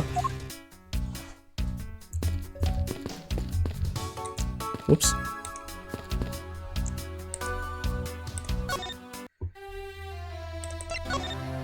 I believe that you said you might have an idea as to why Mr. Kojin hired a Master Second. Actually, I fear it may be my fault. As I was telling you earlier, we were to determine which statue was the real one as part of today's event. But because of the Autograss and the fire here, that got cancelled, didn't it? I'm actually relieved the rest of the event has been cancelled. For you see Babal's statue? Well, it's just a replica. And did Mr. Kojin know about Babal's Prima Duck statue? Though not about Babal's Prima Duck statue? Of course he knew. That's why he was the only person who I could consult with. We had to do something once our statue was revealed as a replica. As to be expected, I was very nervous today as this would impact our country's authority. Yes, I understand. Well, when I told Manny my concerns, he said, "Let me handle it. It'll be alright. I'll find a way to make sure you're the ambassador of the reunited Cordovia." At the time I thought he was just trying to cheer me up. But when I saw that note, I realized he was serious. Mr. Kojin conducted a lot of business behind your back. I assume he did all that to ensure that you are the next Cordovian ambassador. But why was he trying so hard, I wonder? He was so much better at getting things done than I ever was or will be. I don't have an answer yet as to why he was trying so hard, but I suspect he had an ulterior motive in mind beyond just simple kindness. Oh, here you are, Mr. Edgeworth. Detective Gumshoe, have you collected the information that I requested? Yup, got it all right here, sir. You okay? Feel free to take a look. It's for you after all. What is all this, dummy? It's all the information on this room that I got from the embassy and Interpol people. Now we know exactly how this room was before and after the fire. Good work, Detective. It was nothing, sir. I'm an expert at getting people to talk. Wow, you two remind me so much of my father and Uncle Bad. What do you mean? As prosecutor and detective, your dynamic is just like theirs back in the day. Well, don't you worry, I'm going to find my own wonderful partners someday. And when I do, I'm going to become a good Yatagarasu just like my father, right? Please don't ask me questions to which I have no answers to, Kay. However, I can say that it is truly a wonderful thing to find a partner you can trust. You bet. So what now, Mr. Edgeworth? Well, I'd like to ask you for a favor. Yes? That gadget. Mr. Thief, is it? That thing you call your secret weapon? Oh, you mean Little Thief? You're coming to rely on it, are you? Aren't you? I don't need a crutch like that. I'm only asking because I need it for the investigation. From the information Detective Gumshoe gathered, and the Ambassador's testimony, I'd like you to please recreate this room as it was during the third floor fire. You got it. Alright, here we go. Dark skies of evening when no other bird dares to take wing, one alone remains all-seeing. Now witness the true power of a real modern-day Robin Hood.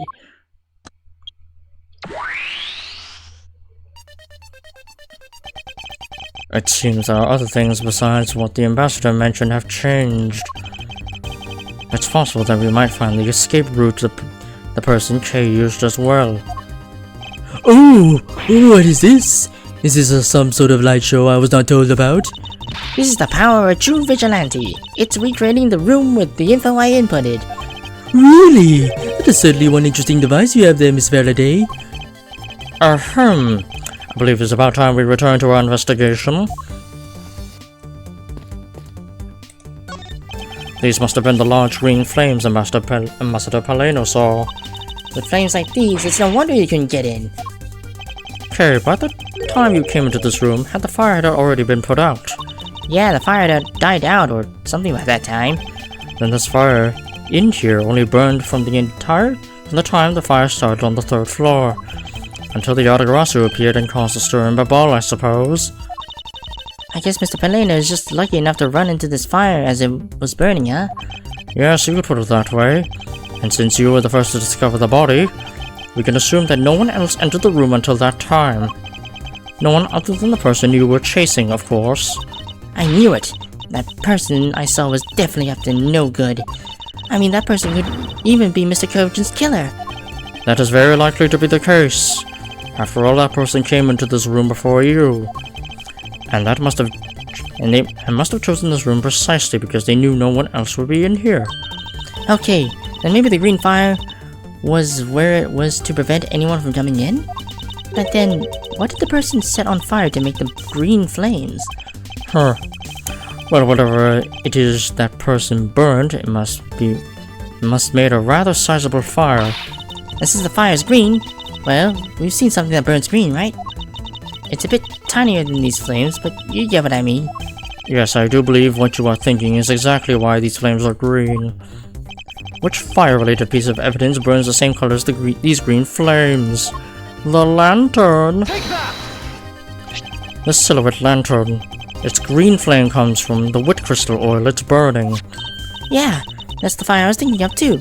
I love the green it gives off. I think we've now established that the green flames were caused by wit crystal oil. Furthermore, we know that there is only one other thing made from wit crystal oil. Oh, you mean that thing Mr. Paleno was mistaken about, right? Yes, precisely. As we found out earlier in our investigation. Wait, I don't get it. Can you fill me in, sir?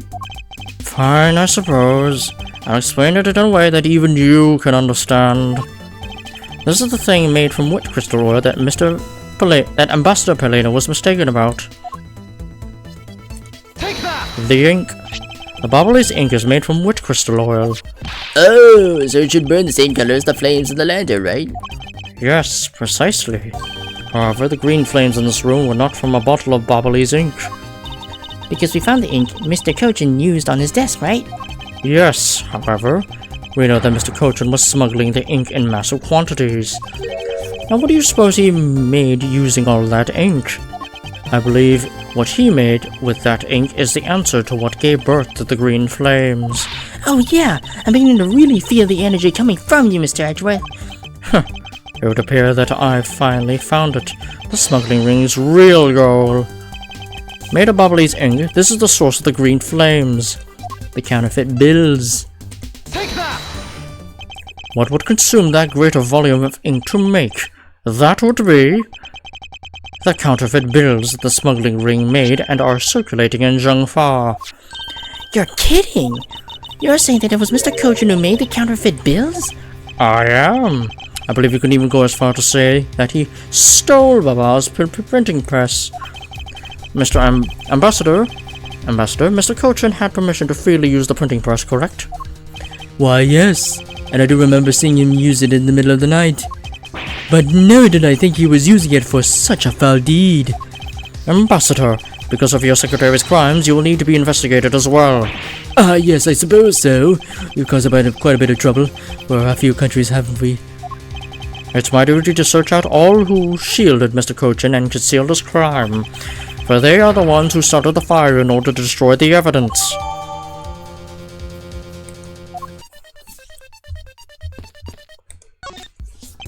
This grandfather clock was apparently in a different position before the fire.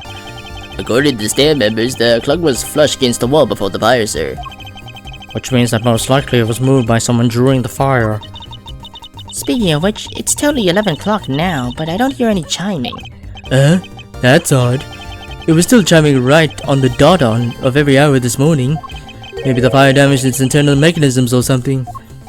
Ambassador Paleno, may we take a look inside of that clock? Sure, go right on ahead. Detective Gumshoe, if you could please inspect the insides of this clock. Yes, sir, I'm on it. Mr. Redworth, I found this inside, sir. It looks like a length of wire. So this is what caused the clock to stop chiming. But what was a long length of wire doing inside this clock in the first place? Why would someone do this to such a valuable clock? It sounds like it wasn't Mr. Paleno that put the wire in there. Then perhaps it was Mr. Cochin's killer who did. It looks like one of the Bubbly's knives was already missing before the fire began. So it would seem, especially since the other two knife handles were burnt away. The remaining handle was swapped out with the handle from the real murder weapon. And Babal's national treasure was stolen. Poor Babal, don't you think? I'm not sure I would lump the replica statue with the rest of Babal's woes.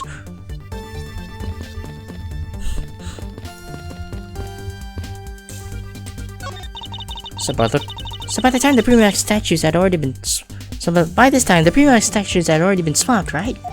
They must have been, as this one is covered in soot. What lousy timing! And just as the two countries were about to become friends again too. It would have been better if I had stolen it than for it to be caught up in that fire. Okay, I understand your sentiment. However, if you were to engage in theft, I can't look the other way, right? So if you could please stop stealing my— oh wait, she said that.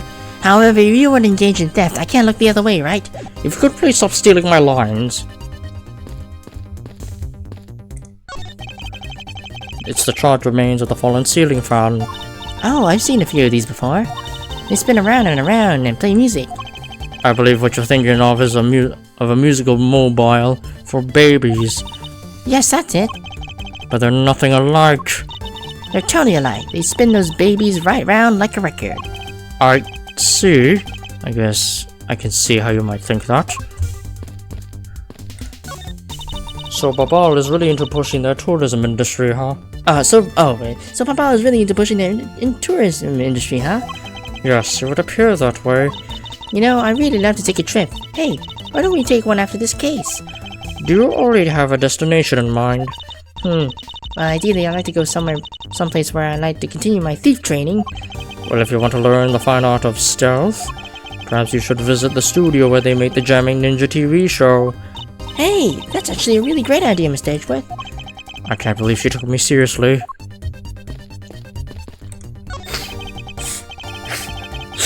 A fireplace, huh? So Babal's office have them too. Two? There's a fireplace in a relatively same location in the Alabastian office. However, we found something that I'd rather not recall ever again. Wait, this is the same line. Why is it repeating this? Yeah, this is the same thing. Why is it doing that? Okay. I thought there would be different dialogue, but okay.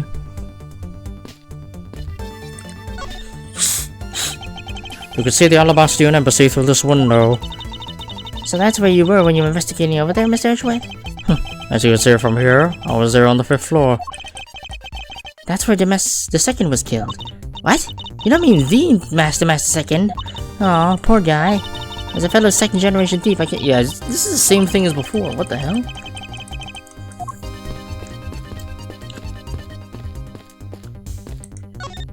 That looks like a very comfortable chair. It doesn't look all that broken, so why don't you try sitting in it?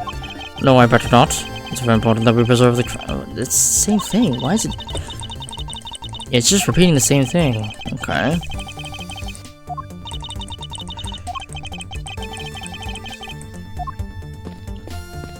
Okay, examine the desk.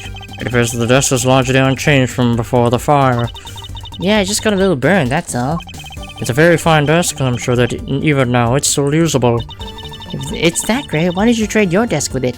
No. It was just a suggestion. You didn't have to get all monosyllabic on me, you know.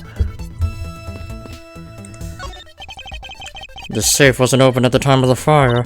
You could tell because the inside wasn't burnt, right? Yes, and thanks to the safe's fire resistance, the smuggling— oh, it's just the same thing. Okay, why wasn't it ticked off? Okay. Okay, that's weird.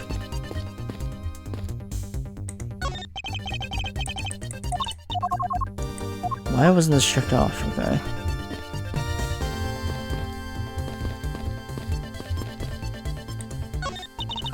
It looks like how the Sylvania suffered from some damage from the fire. I don't believe it. Murder on top of arson? What a disgrace on the name of the Yatagarasu. The fake Yatagarasu is guilty of much more than just theft, it seems. I know, because if it were me, my first priority would have been to loot this bookshelf. You would steal ordinary souvenirs that you can buy virtually anywhere. You can't buy them anywhere. Each one is specific to a location and has its own value. And items that have memories attached to them are the most valuable of all. But could you really rob someone of their valuable memories just like that? No, because even if I take a souvenir, I can't take the owner's memories. Detective, you took part in the initial Babal investigation, correct? Yep, sure did. I also helped put out both fires, sir. But that first fire took me by surprise. I had a tough time escaping to the floor. First I tried the elevator, but I guess someone else had the same idea because it was in use. If I hadn't remembered to use the stairs at that point, I had been burned to a crisp. Yeah. Wait, that's odd. We always warn our staff in that case of a fire, it's dangerous to use the elevator. Oh? Maybe someone wrote it in a fit of panic? Detective, did you see the Yatagarasu that came into the Babalese embassy at all? I didn't personally. And the other staff members told me they never got a good look at the person either, sir. What if you could tell me a bit more about what you discovered, Detective? The second fire broke out around the time the Yatagarasu was spotted in Alabast. It was also when a suspicious person was spotted in Babal, which caused a panic. So no one was able to get a good look at this Yatagarasu that entered Babal? Yeah, all they saw was a mysterious person wearing a long coat. But that's not enough to make a positive ID, you know. Still, it was enough to make the people who received the calling card panic even more. A person in a long coat. Sounds like the exact same person I saw. The Yatagarasu that appeared in Alabasta was proven to be just a fabrication, a shadow. In the light of that fact, the Yatagarasu that appeared in Babal is also suspect. You can't be serious. Not when we're this close to capturing the fake. I mean, Callista, you. So the Yatagarasu appeared, caused mass confusion, killed Mr. Kojin, and then disappeared. By the way, Detective, why did you not chase after the Yatagarasu? I did, but well, this embassy is huge, sir. I got separated from the other staff members I was with, and was lost for a while there. You didn't even memorize the layout of the building you were to guard, Detective. Yeah, I be sure to do that for that one, sir. But you know that it was thanks to me that being lost that I was able to come to Kay's rescue. Oh? Is that a fact? Yeah, it was when I was lost and was wandering around the third floor hallway, sir. When I heard a scream, I headed right towards it right away. Oh, that's probably when I found Mr. Kojin's body. Yeah, I thought it sounded like her, so I got really worried. I ran as fast as I could. And it was thanks to Gummy that Miss Shina wasn't able to take me away. He got it for me until you got here, Mr. Edgeworth. Oh, I see. So it can be useful once in a blue moon. Still, it's too bad that Agent Shina got here before I did. I wonder where Ancient Shina was before you found her here. Well, just before I got to this room, I saw her coming out of the room next door. Agent Shina mentioned something about chasing the Yatagarasu herself earlier. Well, she apparently helped out in putting out the first fire. Then during the second fire, I heard she was busy chasing the Yatagarasu. She seems to be a very dedicated agent. You would do well to learn from her. Why are you bullying me when you say that, sir? We examined everything in this office, but there is one thing that bothers me. Perhaps I should ask Ambassador Paleno about it. Ambassador Paleno, there is something I'd like to ask you about.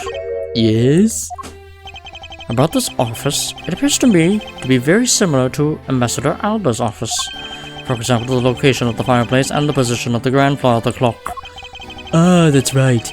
You've also paid a visit to the Alabastian side of the embassy. Our two embassies are actually used to be one.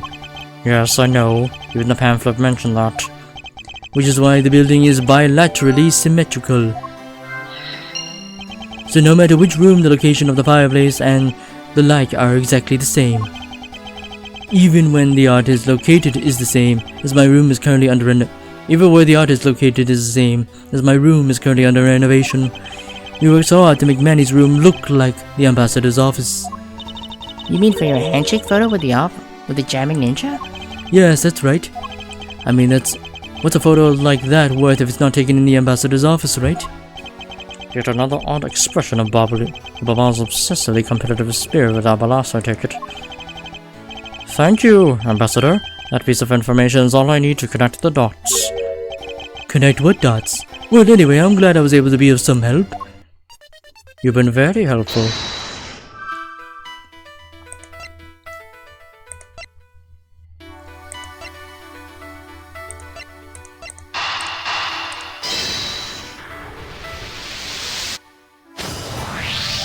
The Alabastian and Babali sides of the building are symmetrical to each other, as we know that to be a fact. In this room's fireplace may also hide a secret passageway.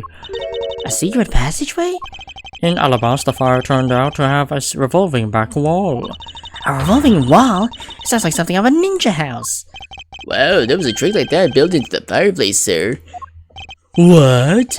This embassy holds that kind of secret? There seems to be a lot about this room that you don't know about, Ambassador.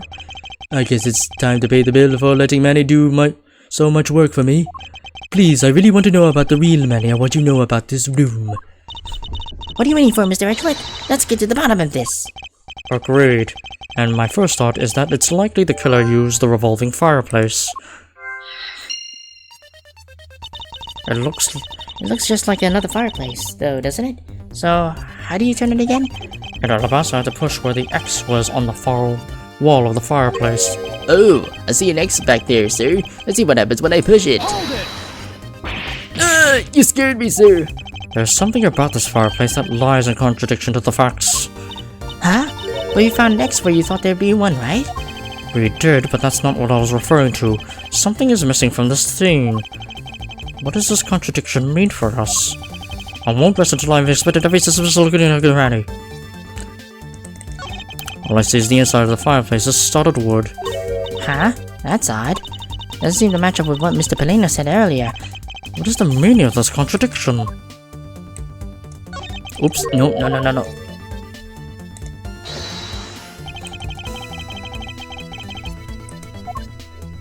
I think they were burning stuff.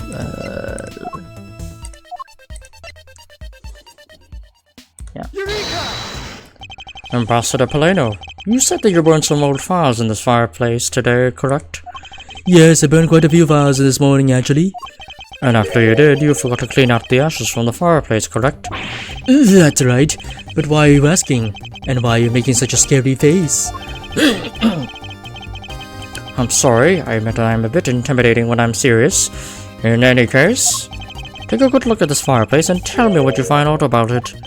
Let's see. Huh? Where did all the ashes go?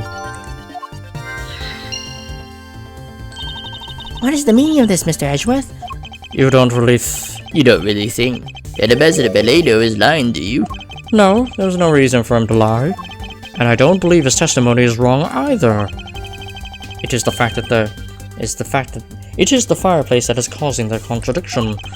Okay, I wonder if you might update the fireplace data for me. You've got it. I'll add in the ashes from the burnt files and... Sounds like we pretty much figured out everything out now, huh? Well, it was nothing. All I did was follow where our leads led us. Oh, I sense it coming on. You're about to dazzle us again, right? Oh, you mean that? Well, it's what Mr. Edgeworth is known for, you know. There is really no need for you two to dance around the name of what I'm about to do.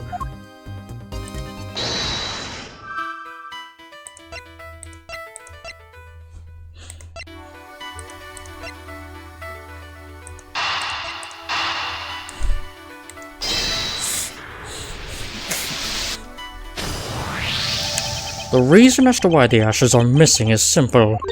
It's not because someone cleaned them up, right? No, because even if someone did sweep them up, the fireplace is too clean for that. Ambassador Polino said that he spilled some Babal's ink while he was burning the files, and yet there was not a trace of the spilled ink on the back wall anywhere. Well then, I don't know what happened. Well, I'll tell you what happened. The two sides were switched. By using the revolving fireplace, the revolving fireplace wall, the ashes were moved into the neighboring room, which means that this is a clear indication that the fireplace was used. Then you mean the person I was chasing disappeared from this room through there?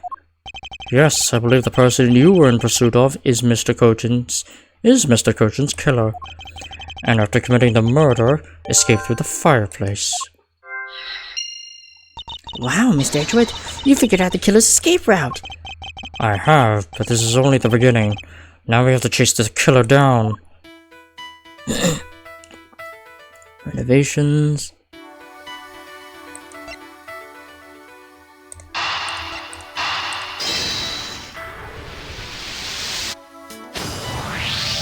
If the killer used the fireplace in this room to escape into the next, then it's only logical for us to talk with the person who was in the neighboring room. Well, the person who was in the next room was... Oh, it was that person, sir. Yes, Detective. Agent Sheena.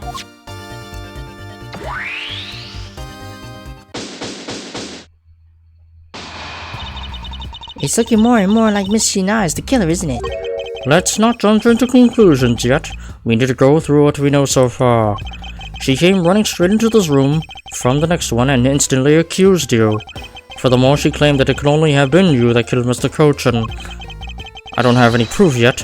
However, I know she is hiding something from us. Okay then, why don't we go ask Miss Sheena herself? No, not yet. There's something that needs to be done first. Detective Yumshu? Sir, is it my turn to do something, Mr. Edgeworth? Yes, I have a two-part special assignment for you. First, I need you to run a handwriting analysis on Damaster II's note. Okay, I'll get the lab boys on that right away. Second, I want you to see if you can fit through the revolving fireplace wall. Right now, sir? No, next decade. Of course now! We need to test our hypothesis first, don't we? Come on, Gummy, you can do it. Alright, I'm gonna do this like a real man. Here I go, through the fireplace and back. You shouldn't need to psych yourself up that much for such a simple task, Detective. Wow, the wall on the inside of the fireplace really did turn. That's so neat. I want to try going through there too. There really is a secret passageway through there. I had no idea.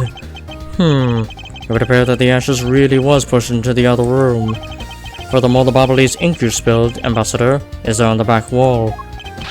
Okay, here I go, sir. Detective, I'd like you to go through there under the same conditions as the killer. But there's all that acid stuff. And your point is? Now we're short on time, so if you could please hurry on through. Yes, sir. Okay, so now we pretty much have the whole picture, right? No, not yet. There remains a few more mysteries to solve, such as the Yatagarasu's whereabouts and the smuggling ring's members. And the other smuggling ring's members. The two weapons that made it across the border, the key Miss Yu stole 7 years ago. In fact, we haven't figured out a thing regarding how Miss Yu is related to these embassies. Mr. Edgeworth? A number of pieces connect in a very complicated way in this case. It's almost enough to make one completely mentally exhausted.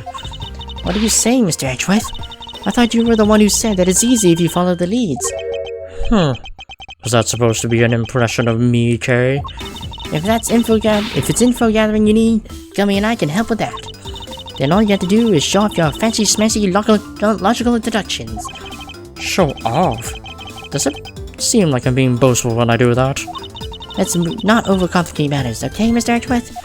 You've been so focused like a laser, only on what seems strange and out of place.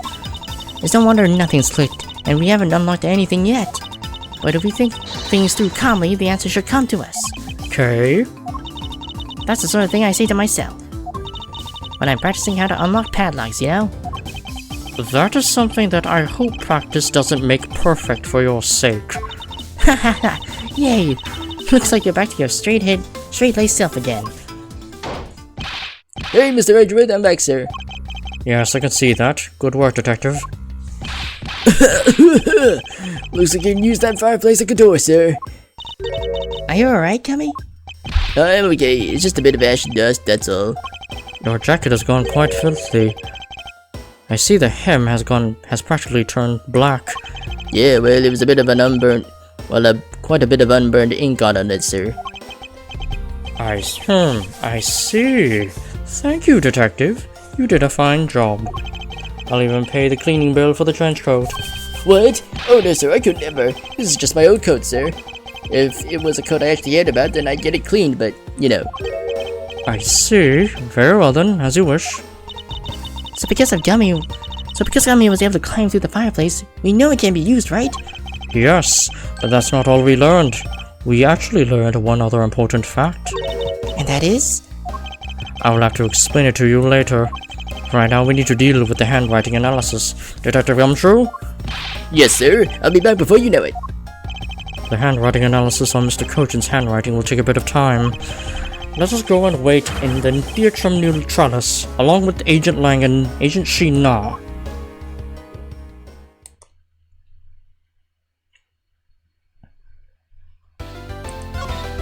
Alright. I think I'll go ahead and end stream, yeah. Because it's getting late, and... Yep, and I think we should be able to continue... I think the last parts in the next stream, maybe. Oh, well, not the next stream, because I got a VR chat roleplay in the next stream, which is tomorrow. Neon Divide Alternative. Cool VR roleplay. Better than the original, but yes. Anyway, farewell for now.